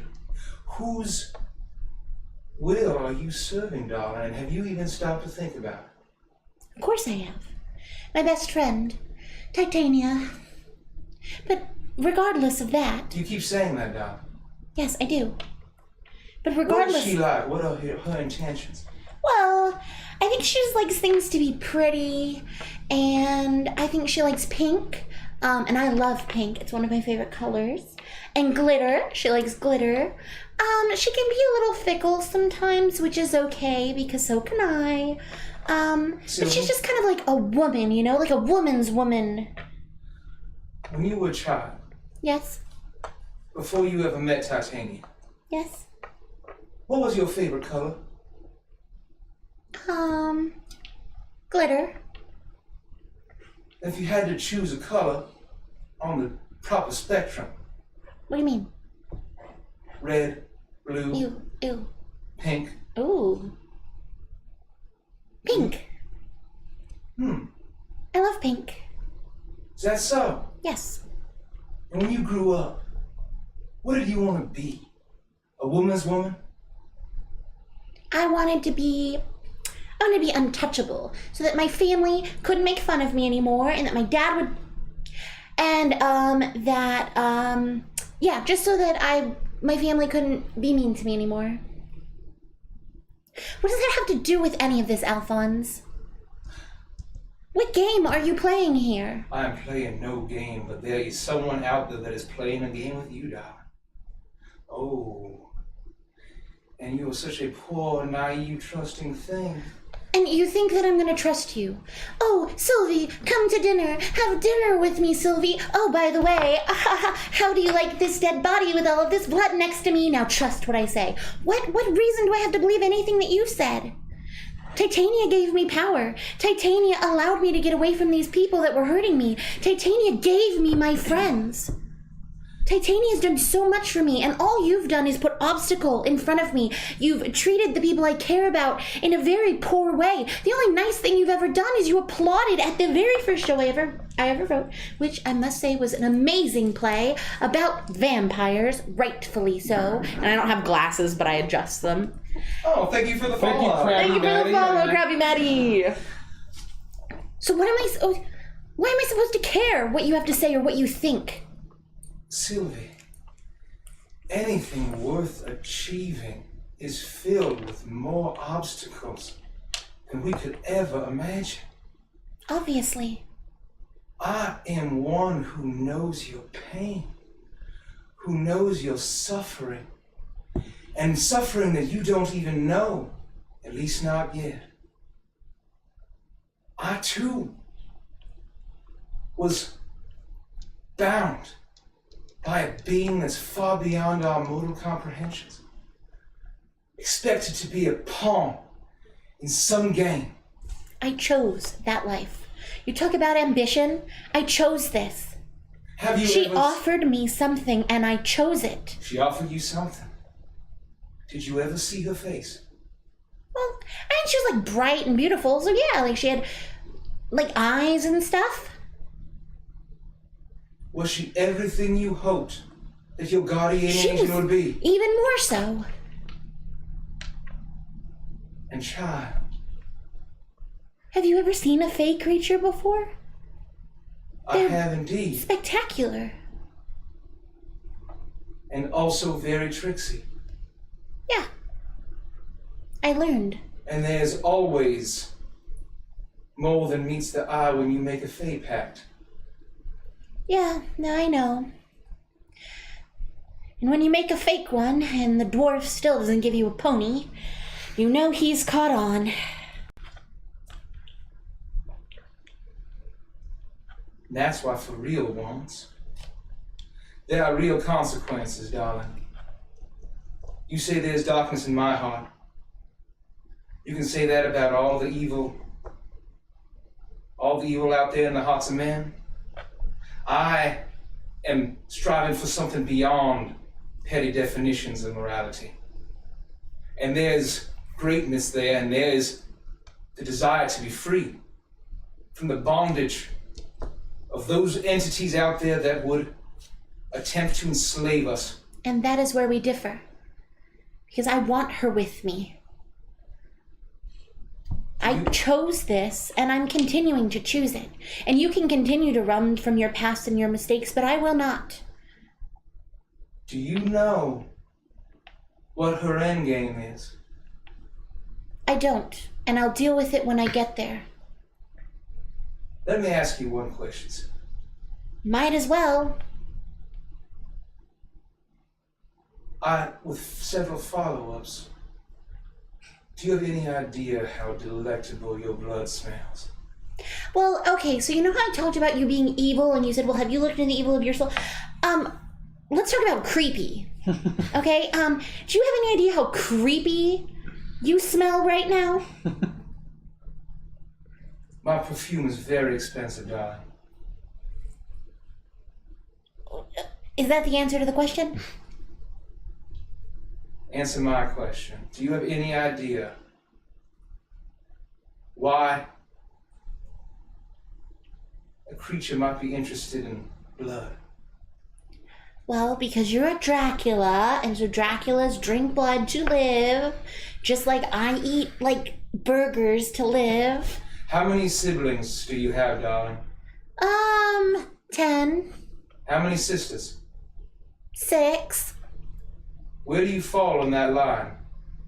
Well, I mean, you'd have to ask my father, because, his opinion would change, or would be different from mine, but I'm the 10th child. Why? Are you the youngest daughter? Obviously, if there are 10 kids and I'm the 10th... Alphonse, I know you're not dumb. Why are we playing this game? If you want to kill me, don't you think you would have done it already? What do you want? That's exactly right, darling. I have one follow-up question. Do you know how many siblings your mother had? Oh, I don't know, a lot. We didn't really do the family gathering thing. Why, do you know? Are you watching my mom, too? I do not know. I have inklings and hunches. But I believe you have confirmed my suspicions. And, darling, I do not play my hand when I am given nothing in exchange. I offer you this. You forget about your friends. You forget about all of them. You can join me. Fuck Loudon. Fuck Mina. Are you waiting for my answer? You join me. I will give you the answers that you should desperately seek, but do not know the questions to ask. And I will give you restitution. I will give you freedom from the puppet master that works in the shadows and deceives you so. A deceiver far greater than that bloated, scaly charlatan. Bloated, scaly charlatan. I am now thoroughly confused, but I think that in that was a question which was to forget about my friends, and you would break up with your really weird gothic girlfriend and that creepy crying child lady that is your shop owner, and allow you to basically take care of me. Exactly right. And you give me lots of money. I can turn that into gold. And lots of beautiful, beautiful dresses. As many as you want, darling. Could you make me look like I was a fake creature in public? Every minute of every day. Awesome. No, I won't do that. So, did you have any other questions? He chuckles. Well, I suppose I have my answer. I can see your resolve. It is not the ambition that I admire, but I have everything that I need. That's wonderful. And, you keep mentioning things about me that you don't like. And I just want you to know that there's nothing about you that I like either. So going forward, you can drop the act. No more dinners, no more conversations. You are my enemy. And you will see ambition from me, and you won't like it. And I'm going to dimension door out of the room. As you clap your hands together and the whoosh, the green portal opens up the door, you see Alphonse smile and wave his hand, and he says, "For now," and he sniffs as kind of the scent of the bog kind of hits his nostrils as you go through it. And the last word you heard, he says, "The signature," and you teleport outside into the square. I think he just called me stinky. I dimension doored so I didn't have to hear anything he said. Immediately, we would have seen her cast something, right? Yes. So I'm going to turn to Emiria, who I assume is sitting next to me at the table. She cast a spell. Would you have eyes on her? Can you see anything? You would immediately see Sylvie just whoosh, green door tumble out or walk out of it in the square. Oh, okay. Yeah. All right. Yeah. So we still have eyes on her. See that. Okay. She dimension doors out. I wonder if that means she was in danger. I immediately let's go. We should get at least to the alley. Try to stay. Don't let Alphonse see you. You see Emiria says, "Fuck you, Vanders," and she just leaps off the balcony and she just sprints over to Sylvia. "Do we need to kill that son of a bitch?" "Oh, we definitely do. Not tonight, though. Can I get on your back?" "Yeah, let's go. We're going, yeah." And I'm just going to jump onto her back and have my arms around her neck. She's a dick, Emiria. I'm still going down. So then, having seen her jump down, God damn it, and I'll jump after her into the alley. Emiria, I'm still going down the he stairs. called me stinky. I mean, you don't smell that bad. I know. I think the residual stink you're smelling is Rodak if you were anywhere near him. I guess that makes sense. Yeah, sure. Are you guys okay? Yeah. No, he's just a dick, and I'll relay the entire conversation. And as I laughed, he called me stinky. Well, first off, fuck him. Right. Second of all, when we saw you cast Dimension Door, we were worried about you. We thought you might be in danger. No, I don't think he had any plans on killing me tonight. He's confusing me. He says all of these strange things, and it's all cryptic, and then he tries to make me second guess what I'm doing and what I'm thinking, and at the end of the day, I just had to think to myself, I already know that fey creatures are kind of weird, and to be quite honest, Titania, I'm sorry. I don't know what she wants from me, and it might not be good. Just because she seemed nice and she's pink and beautiful does not mean that what she wants is a good thing. And that is true. He made a good point with that. And I think after talking to him, I do think that she's punishing me. I think that she's making me smell like bog water all the time because she knows that I hate the swamp and I hate my family, and that making my magic look like the exact opposite of what I like doing, that it's gonna hurt me. And that bothers me, but talking to him made me realize I made that deal with her because I didn't want to live that life I lived before, and what I have now is way better than what I had, and it's at least up until now it's been worth it.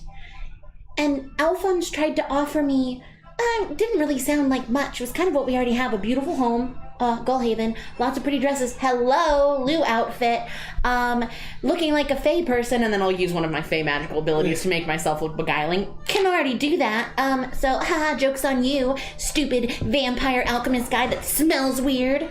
And for a second, I thought about it. Because for a second I thought it would be kind of nice to have these powers and know that I don't have to do whatever she wants me to do. And then I thought about Annulin's man hands and how Rodex smells and the fact that you're a fucking liar. And I realized that I wouldn't have that in my life if I went with him. Who am I going to look at and go, I don't trust anything you say, ever, but I still like you. And you're talking to me? Yeah. All right, well, listen, the important thing is, and it seems like you already know this, is that you like you've mentioned, you have choice. And you made the right choice. And that was the thing. He kept saying, you're being puppeted. And I'm like, well, I mean, when she said, I'll give you these powers and you do whatever I want, it was kind of like, duh. Like, I know I do stupid things all the time, and I say really weird shit, but I'm not actually dumb. And so I knew the deal I was getting in when I made it. I knew that I was essentially saying, yeah, I'll be your puppet. I just don't want to be called Sylvester anymore. That's fine. We've never called you that. We won't start calling you that now. Sylvester? Yeah. Well, so one of the things he talked about is he mentioned that I was the 7th daughter.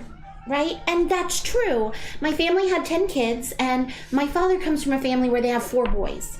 And so when they were having kids, they had 1, 2, 3 boys, and my father was like, I'm gonna have 4 boys, and I'm gonna be done, because 4 boys is just like my family, and everything's gonna be great. And then they had a girl, all the way down to me, and they said, we're at the 10th one, we're done. And he was determined it was gonna be a boy, and then I was born, and to spite me, he named me Sylvester.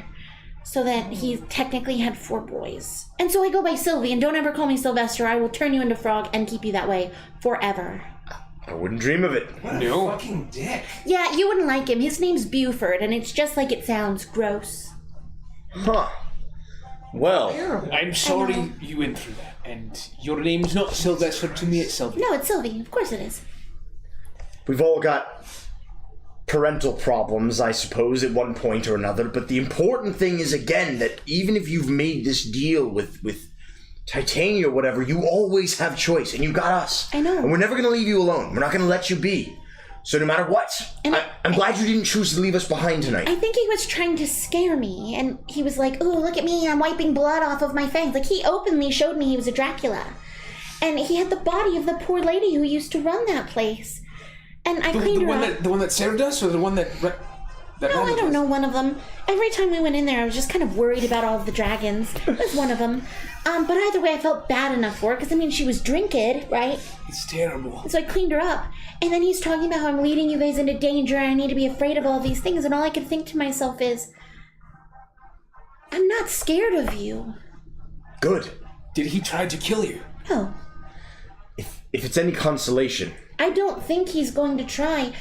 I don't know what he was at, but I think there's something. He kept mentioning how many kids my mom had, and I don't rightfully, or not my mom had. I knew that, I have siblings, but he kept mentioning how many siblings my grandmother had, and I don't rightfully know. And what I remember, Your mother had, not your grandmother. No, how many children my grandmother had you to be said my sister's sibling. Siblings. Well, because that's why I said my mother first, and then I corrected myself. Oh, okay. Anyway, would I remember? No, I wouldn't. Anyway. So yeah, I don't know. I know that you think that I'm a liar, and I... No, I don't think that. I know that to be true. Okay, well, all right. Regardless, It's true. the point is that he very much lied to Taiki as well. I know. So everything he probably said to you tonight about the fear and all of that, it's all bullshit. And it's good that you saw through it. I think that because I've spent so much of my life pretending to be stupid, that people think that I'm also weak. And after what happened with Sophina, I'll never let someone I care about hurt like that ever again. And that makes me strong. And he said he didn't see ambition in me, but he's just not looking deep enough. And I think he underestimated me tonight. It's good. And I think that's great. What the Me hell? too. There's no way he would have thought you would possibly agree with that arrangement. There's no way. I mean, what did I you get out of that? legitimately think that he thought that I was just really dense. And that's fine. I kind of am sometimes. You're sharper than the rest of us. Sometimes. It may not feel like it, but you are. But all of that aside, I can't stop thinking about him. He told me he got what he needed.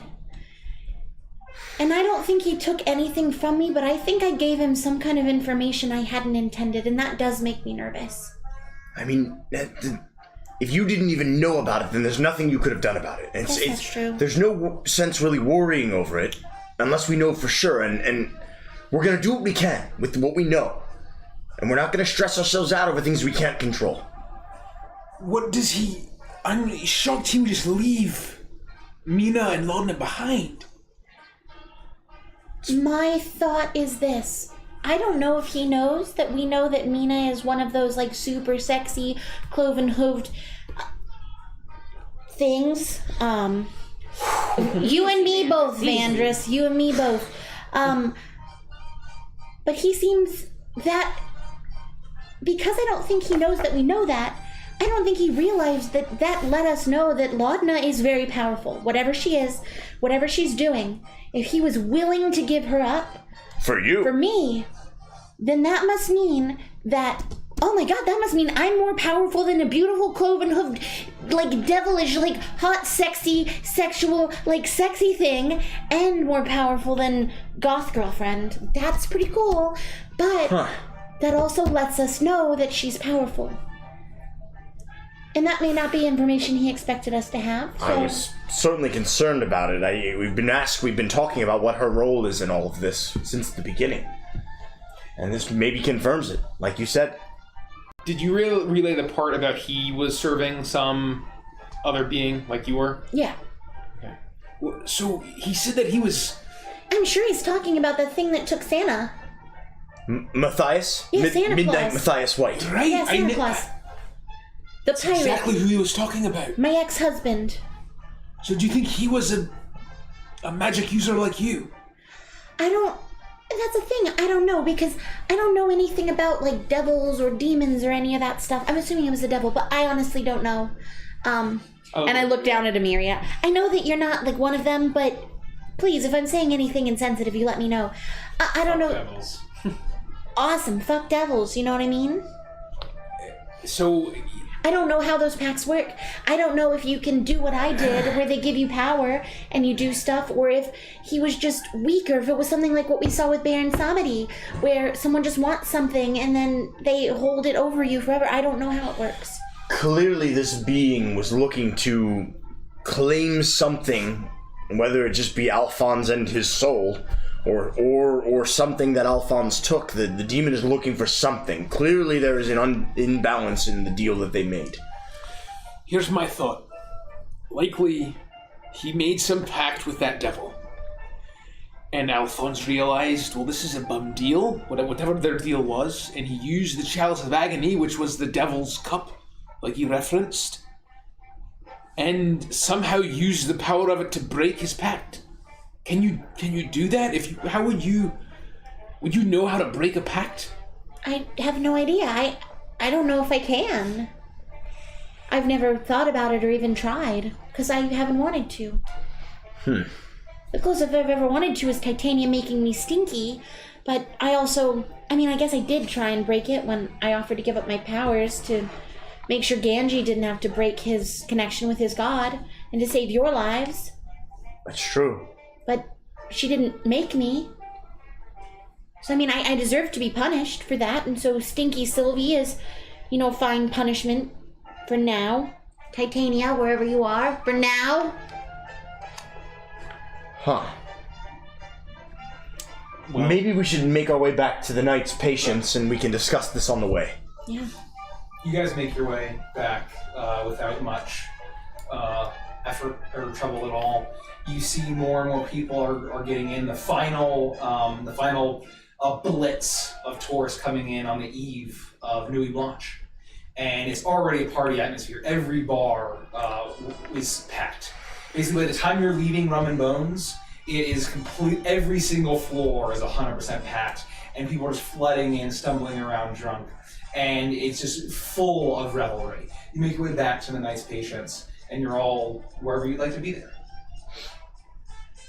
I'm gonna put on my footy pajamas and then I'll meet you up on deck. And then I just do that. Okay. All right. I think I'm going to just try to rest, and maybe we can sit on the deck and discuss and talk about tomorrow. But we're within 24 hours of what we need to do. Tonight's the last night before we do this. We need to mentally prepare and maybe discuss any things that could potentially go wrong. But for now, I'm going to try to just clear my head. I get back up to the deck and I run straight up to Vandris and I wrap my arms around his legs. If we die tomorrow, even though you're a liar, you're still my best friend. And then I run to Annulin before he can say anything. And even though your hands are large and you smell like wild animals and rain, you're still my best friend. And I'm going to give her a hug. I'm going to run to Amiria and jump on her back. And even though I am not your favorite short stack, I think that's what you called me that one night when you were really drunk. That sounds like me. You are still my best friend. And I'm going to give her a kiss on the top of her head. And then I'm going to jump down and I'm going to go to Rodak. Even though you smell really gross and you can't pronounce my name and you're really stupid and the only thing you have going for you is that you're strong, you're still my best friend. And I give him a big hug. Oh, Sylvie. And if we all die tomorrow, at least you'll know that you died with a gnome in your heart. And that's really all I've got. I'm not good at this being a bard and inspirational thing yet.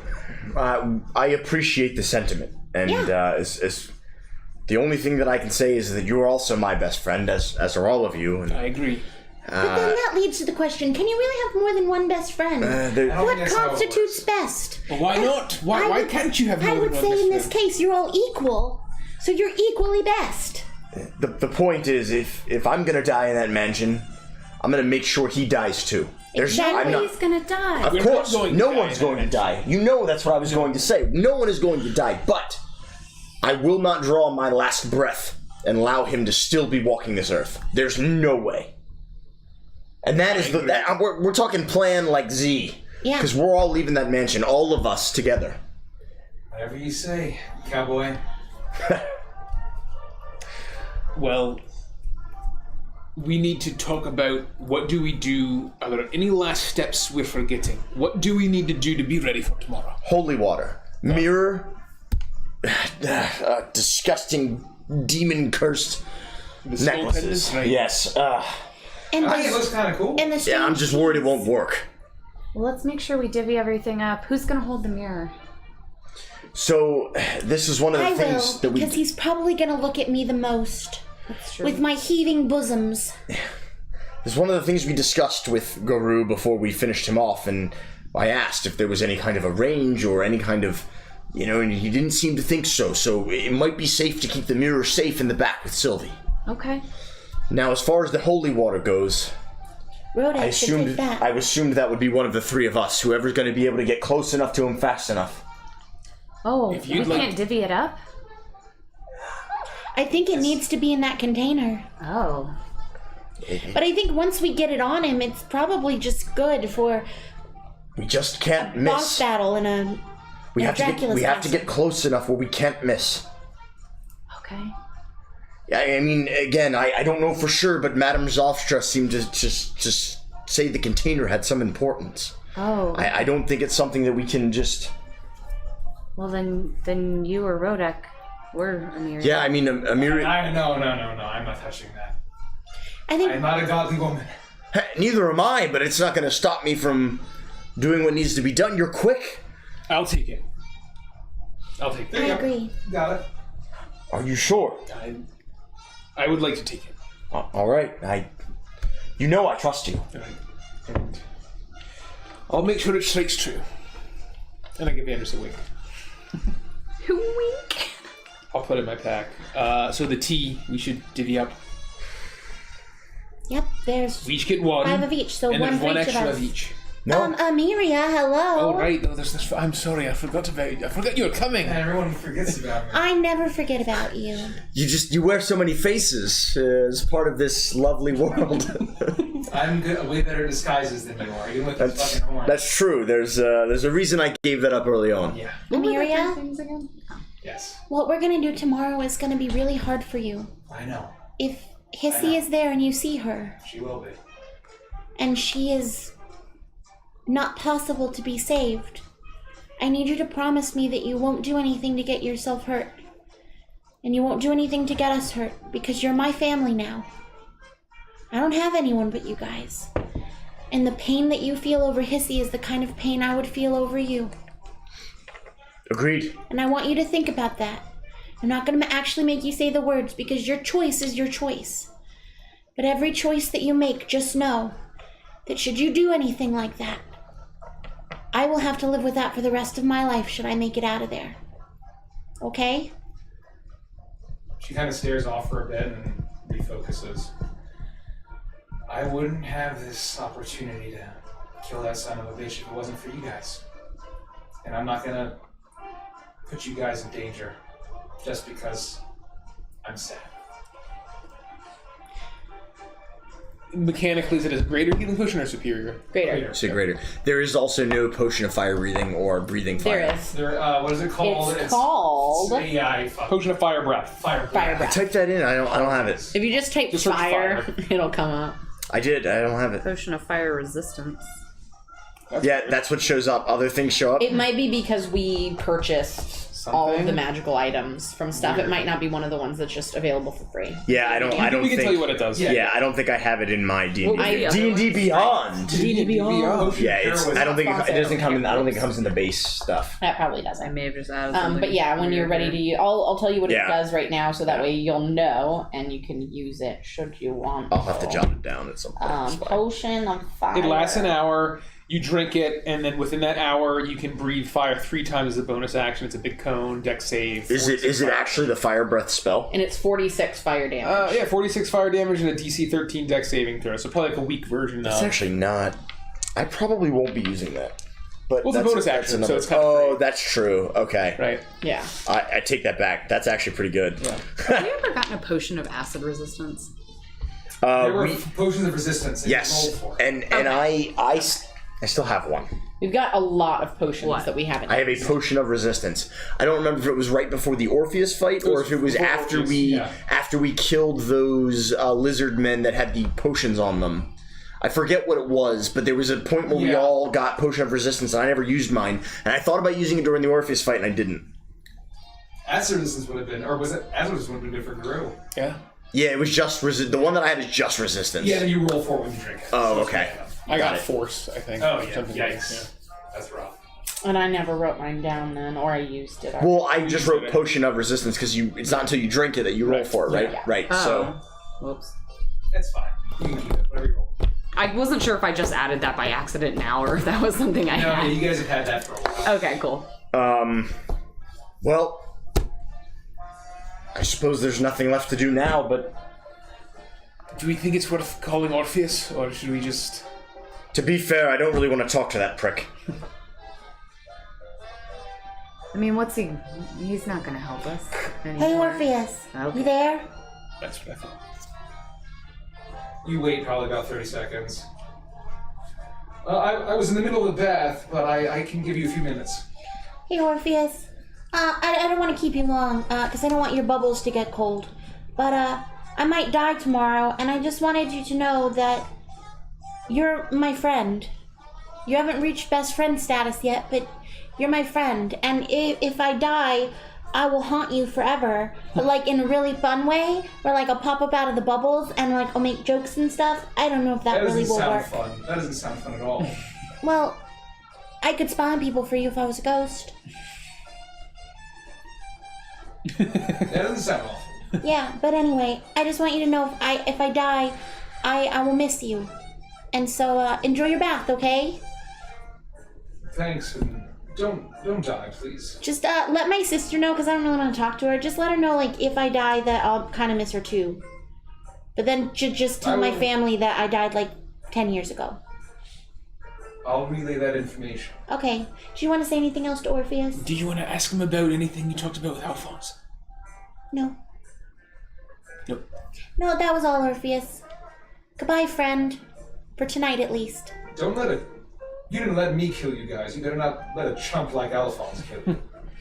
Right. That's kind of the plan, but just in case, trying to cover my bases. Well, good luck in there. Bye, friend. Bye. Over. 1, 2, 4, 5. Over. I missed my Rocky talking. This was awesome. Fucking Annulin. That was very nice, Sylvie. What was? What you said. Why? Never mind. Okay. Let's get some rest. We have a very big day tomorrow. So you all enjoy a long rest. You all wake It's morning. Miria calls it an early night even. She a few drinks, but basically no one, gets too nuts because they know what's coming tomorrow. You all awake, and it is Nuit Blanche, the White Night Carnival. You're on your ship. I suppose we don't have anywhere. Well, we have to deal with this parade thing. Do we want to attend and potentially risk our lives over an alchemic fire dragon float? To be fair, that you saying that blew my mind. I don't really know how to handle that. I mean, I don't really think we have a choice, because if we're not there, who's going to protect people? It could end up just being a bloodbath. It's true. We have a lot of time to kill. We also... Alphonse doesn't know that we have these things that we have, or that we have any plan on going to his house and killing him after Nuit Blanche. So we don't want to draw up any red flags by not showing up tomorrow. That's fair. There's also nothing stopping me from inspecting the float from traps. Right, before we even get on, you could just... We could go tell, what did you say I should call her, Teresa? Janet. Oh, that one works too. We could go tell Wendell that we're just so excited about it, we really want to see it up close. We can head over a couple hours early. I'll give the float a once or twice over. What's he gonna do, tell me no? He would never. Yeah, he's got the, backbone of an eclair. Yeah. I hate those things. What's an eclair? It's pastry. It's like a really stone. Good. Oh, what? Oh, they sell them here, don't they? I feel like I've seen a few. I'm sure you can find one. I thought it was a weird rock. I tried to bite one once, but rocks. You know how it goes. I know all about rocks. Maybe we should make our way over there then now, and we can see if we can get a view on that float. Now, I might as well do it now. Yeah. If you get to ride on the float, I can kill a dragon. Is that cool? I'm with you guys. No, of course. If they let us, I would be happy to have you there. Okay, let's go. All right. Know that you weren't there? Yeah, we could just lie. Yeah. No, there were 5 of us, duh. Apparently, I do it all the time. Yeah. You know. Obviously. Let's go. I mean, you all the time. I wouldn't say all the time, only when it's necessary. Let's not drudge this all up. We're all going to die soon. Fine. Come on, okay. No, we're not going to die. Here we go. Okay. You make your way up, and the glory of Nuit Blanche is all around you.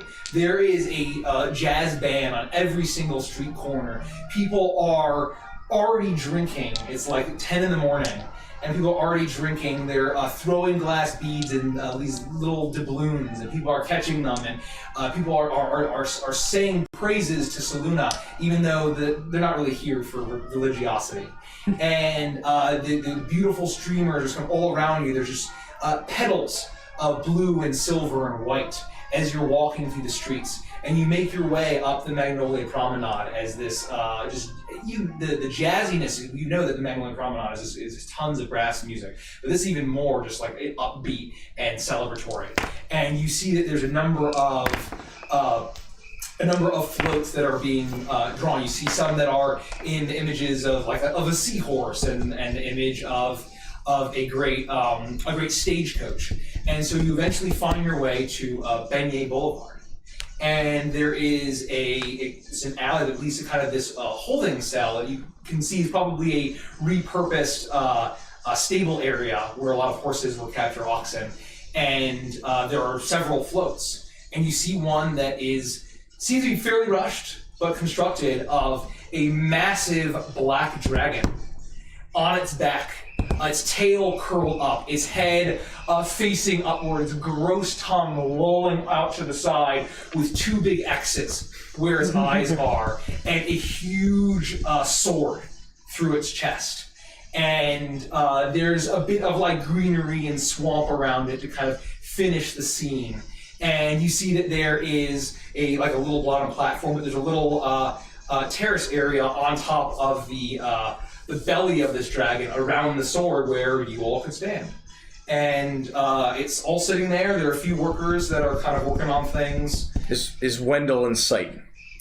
You look around and you hear his voice say, "Oh, it better be done soon!" Oh, and he turns and sees he walks around the corner as he yells. He's yelling at these workers, and he's, "Oh, you're here early. I didn't know. I'm sorry it's not 100% complete." And you looking around, you see there are a few patches that are unpainted, a few spots where the wood hasn't been really hammered down, and you kind of see into it. It's like, I'm sorry it's not finished, but this, what do you think? Do you like it? Well, Wendell, my good man, it's good to see you again. Avantris True Strike and the rare occurrence you may have forgotten. Oh, no, of course not. I would never forgive the True Strike. Listen, the mercenary. This, hero, the float looks fantastic. And here he goes, mercenary. Oh, thank you. I'm so glad you like it. Listen, it is a marvel of engineering. Is there any chance that you would let a admirer such as myself get a closer look? Of course, by all means. You get down from here. You should not. You don't even deserve the presence of these wonderful mercenaries. And he calls down some of the workers, like, and they just kind of stomp off. And he's, please take your time. I need to finish up a few things in the office, and I'll be right out. Oh, all right. Well, you'll know where to find us. I'm just going to be marveling this wonderful piece of machinery. Oh, of course, please. And then he shuffles off, and you guys have the. I turn to the rest of the group and say, I'm crawling underneath of it. Just, I don't know, look busy or something. And do you mind if I just stick my head under there as well? Yeah, please, by all means. There's plenty of room down there for both of us. All right. So I just want to kind of get down with Avantris. I'm literally going to crawl underneath of it, though, like it's a car, and look under it and really get in there, even though I'm going to probably get dirty and gross. I'm going to dusty. walk just around, like, the outside of it and just look at it. Make a perception check. You make an investigation check at advantage because your rodent's helping you, right? Well, I want to be looking in particular, like, not for traps or things, just the construction of it, sort of with the extensive kind of crafting or like craftsman background of building shit. Like, do I see anything suspicious where, like... I would make an investigation check at advantage. 27. 27. Let's see Rodex. Oh, mine as well? Okay. What did you tell me to roll? Perception. Okay. 25. Nice. You look around and you just see the revelry of Nuit Blanche. 21. Music is going, people are eating, they're drinking. It's Beignet Boulevard. There's a big, great beignet shop right on the corner. People are just stuffing their faces, drinking coffee. Both of you go under. And you all look around and note your craftsmanship abilities and your woodworking abilities and all of that vanish, your keen eye. You look around and it looks rushed, for sure. Maybe not the greatest craftsmanship that you've ever seen, given that it was built in like 4 days.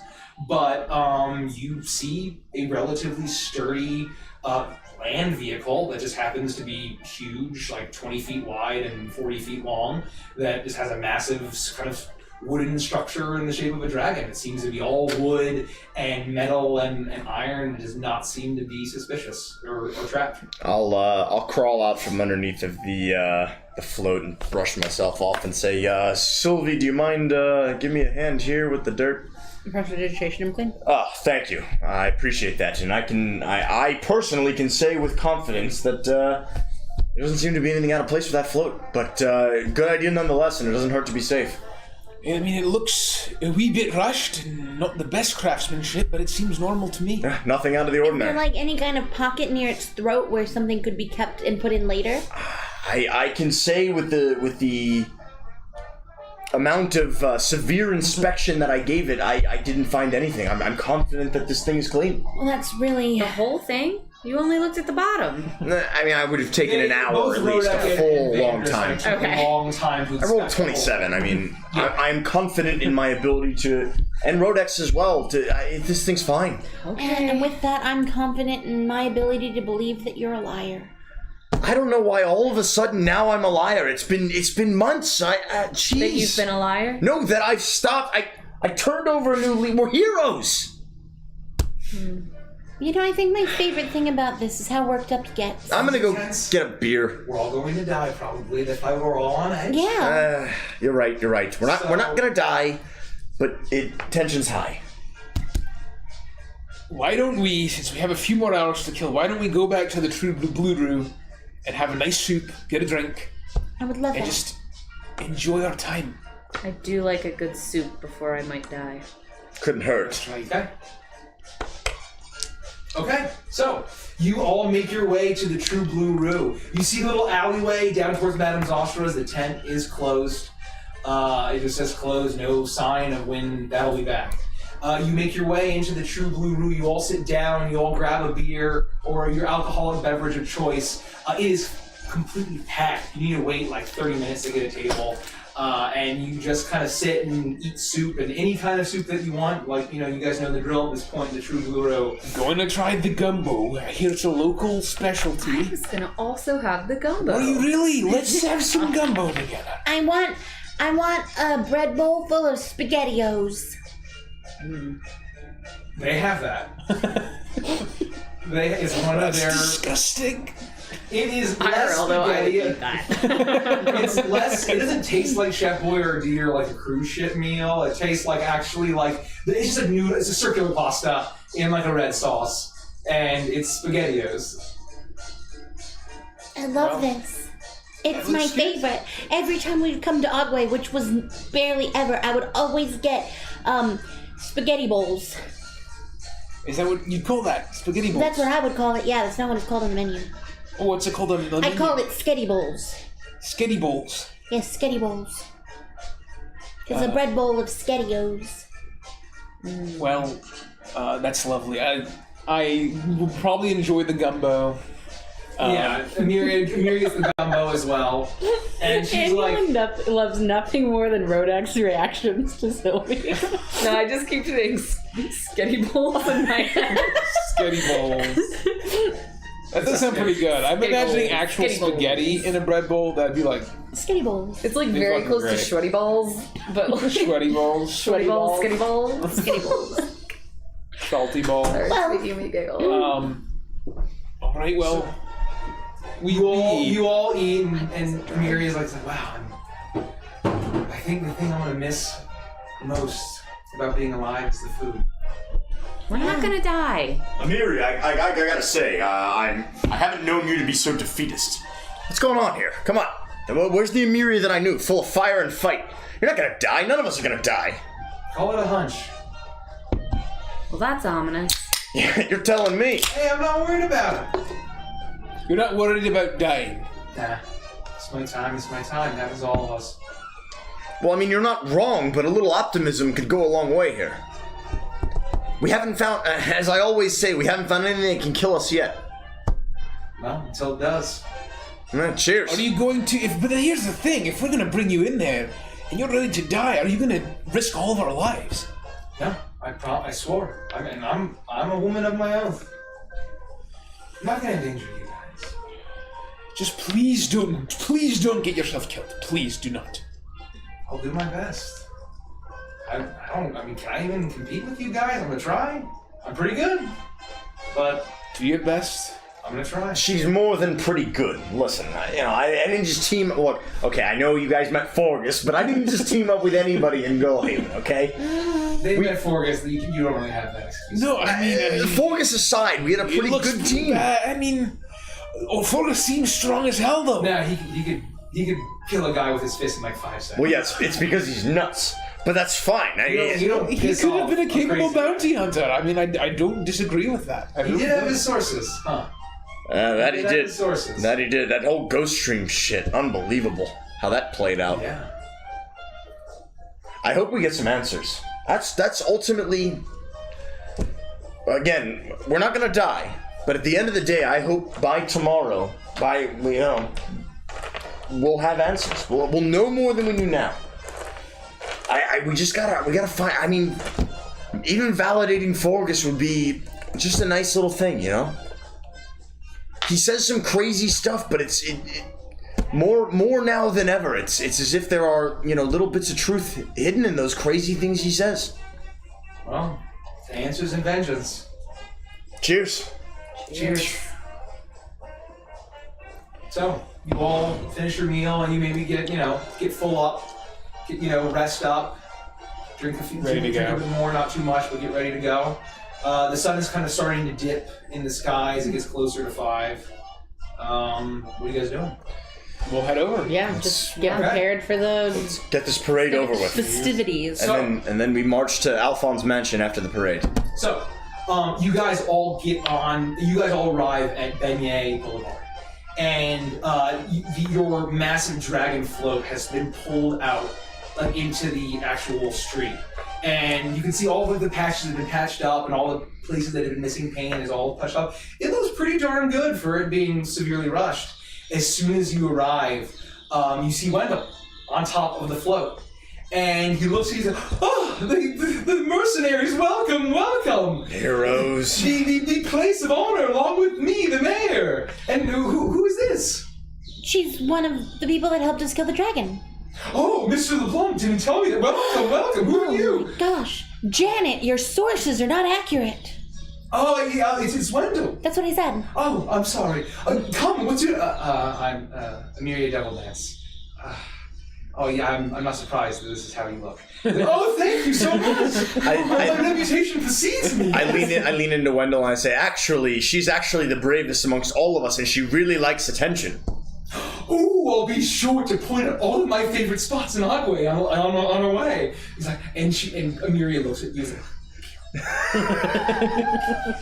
and so, come aboard. And so you all find your way, and you start to, you all get settled, and here, have some beads, have some doubloons, and he hands out all of these things, like, throw these to your adoring fans. And, all right. And so, the float gets hitched up to 2 horses, and, once it hits, about 5:30, and the sun is sinking in the air, you all take off. And you make your way out of Beignet Boulevard. And as the float begins to move, it takes off into the Magnolia Promenade. Cheers erupt on all sides as you see the full force of Nuit Blanche now on this parade route. The entire city seems to be decorated in brilliant shades of silver, blue, white. Jazzy brass music plays on nearly every street corner as you make your way through the city. On either side of you, the sidewalks and the balconies of all the multi-level buildings are packed with revelers donning carnival masks. And you're all handed carnival masks by Wendell. Here, put these on. And there's all these different masks of different styles of animals and mainly just like humanoid different shapes. As he's handing these out, and you see that everyone's kind of putting things on as it gets closer to sunset. Should we put these on? Of course, and I put mine on. And people are just cheering next to you, like begging for... His face like... It is not it's just melting off. All right. It is not. Put it on. Raiders of the Lost Ark style. As people are... You see that there's a procession of floats. Dozens and dozens of floats ahead of you and behind you. As the revelers are catching the beads and gold coins from these dancers and people standing on the floats. And all these floats are carved and crafted into shapes like moons and stars and animals, ships, people, scenes of nature. And you can see all far up ahead, at the very front of this procession, is a large float at the head of an effigy of Saluna herself. Several stories tall, it's massive, pulled by a team of oxen. Wow. Complete with flowing white hair, shimmering silver armor, and a large mace, 4-pronged, held high.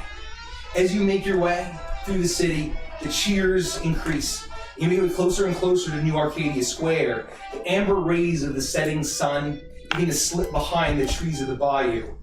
And the evening settles in, early, of course, in the beginning of winter.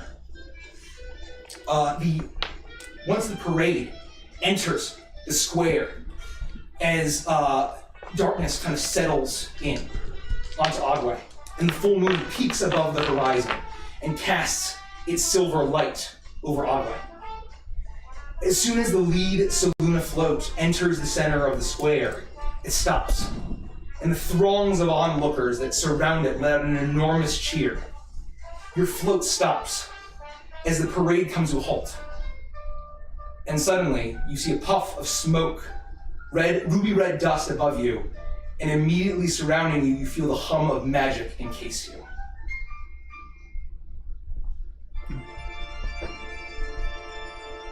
As you look around, you can see this faint shimmer of what appears to be a nearly transparent cage made of pure energy all around you. Then what the fuck? you see a figure step out on top of the float of Saluna. It seems to be male, donning pristine and elaborate white and silver suit, with ruffled cuffs and a puffed cravat, framed by long wavy locks of dirty blonde hair. The face is obscured by an ornate silver carnival mask, clearly meant to resemble a bat. As soon as the figure gingerly steps onto the haloed bangs of the saloon afloat, a loud voice booms over the city, magically amplified. My dearest friends, whether you're fellow Agwe natives or just visiting the biggest party of the year, I wish you a very happy Nuit Blanche. The crowd erupts into cheers, almost entirely too drunk to really even process what's happening. And not even really wondering how a man can be balancing so easily on top of this clearly treacherous structure.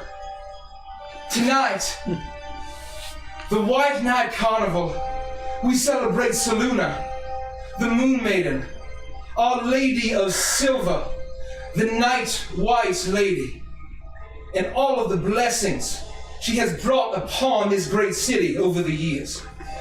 But most importantly, tonight we throw the biggest party on this side of Avantris.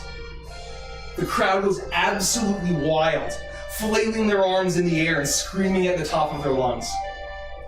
So, do not let me delay in kicking off the night's festivities. Let us all raise a glass and toast Saluna, Nuit Blanche, and all of you for your noble sacrifice in aiding my ascendancy. The masked man raises a goblet, gold and inlaid with rubies, before anyone can really process the last line of his toast. The chalice glows red, and a deafening cacophony of shrieks echo around you, and directly in front of you as you see Wendell writhing in agony. The screams engulf the entire promenade. All of the revelers around you writhe as dozens, hundreds, thousands of souls are ripped from the countless bodies all around you and rocket towards the chalice. Among the wailing specters, including Wendell's, you see another figure flying through the air. A feminine figure in a gaudy, billowing dress, the color of blue so dark it nearly looks black. Dark hair is pulled back into a bun beneath a broad-brimmed hat that barely covers a grotesque, bulging head, the face of which is obscured by a carnival mask shaped like a spider. Her gloved hand, covered in ruby dust.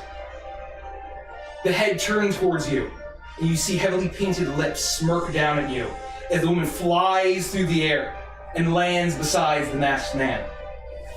She places a hand on the chalice, intertwining her fingers with Alphonse, raising her free gloved hand into the air and letting out a horrible wail. Immediately, arcs of red energy spark from her hand and spread over the promenade like a spider's web, shooting down onto the now lifeless corpses all around you, in the ground and the balcony. After a moment, those same corpses begin to move, very slowly, and then rise from their crumpled positions, their eyes cold and lifeless, with a slight dull glow.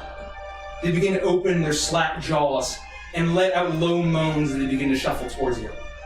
Far ahead, you see the pair of figures rise into the air, into the cool evening, night, above a city now crawling with risen undead, and you hear Alphonse LeBlanc's voice ring out one more time. I told y'all that Agwe was my city. Now it is my pleasure to introduce you to my new subjects. Unfortunately, I cannot stay to enjoy the rest of Nuit Blanche with my fellow Agweans. Far too much to do and so little time to do it. So I must bid you farewell. And Sylvie, darling, if you manage to survive all this with your brain uneaten, my invitation still stands. You may even be able to witness a historical moment and the rise of true greatness. Adieu! Alphonse and Launa fly north of the night sky, passing before the rising full moon before they dip out of sight. Countless zombies now surround you as they hungrily gnash and extend their arms as they futilely struggle against the magical barrier of force that surrounds you. Your prisons seemingly shielding you from their assault, until you hear a loud hum and you feel the barrier fade. And that's where we'll end the session. What? Are you kidding me? Can we kill some zombies? Fuck! You're gonna make us wait a week. Special 12-hour Saturday session. Special 12-hour Saturday session. Special 12-hour Saturday session. Oh what the fuck, Mike? Well, that's not what I expected. No! How we fucked up? How? We were so careful. We checked for traps. Well, there it is. What the fuck? What the fuck, man?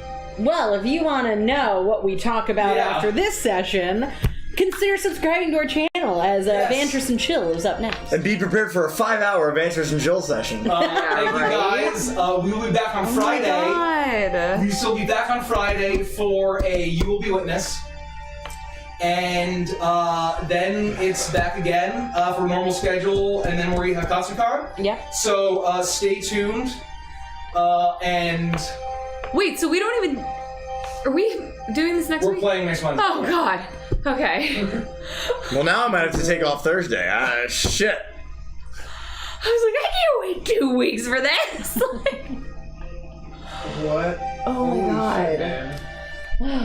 Thank you, guys. Dusty, you fucking killed me with the Dracula. Oh, that was amazing. Yeah, that was a good one, man. My boy Dusty. That was amazing. My boy I'm Dusty. so upset that I did not think of that. It's gonna kill me forever. That should have been my joke.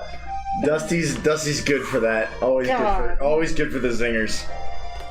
Alright, guys. We're looking for someone to raid, so. And please sub to see Avantris and Chill. Yes, it's a great.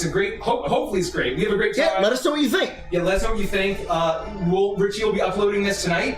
The Avantris and Chill, so you can see literally right after we're done. It's super uncut, unedited. Yeah. We just So you we can just see send it and do what the it. Chill talking is. We're gonna raid.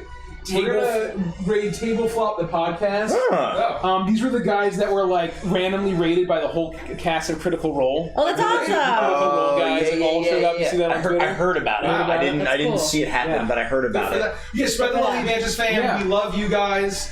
We will see you on Friday, and then back for Prime on Wednesday. You probably won't want to miss it. I mean, not a whole lot's happening. Yeah. Oh. Yeah. So- So if you're a sub, show them your Hooters once we Yes. raid. But good night, guys. We love you guys. Good We love you. night. Bye.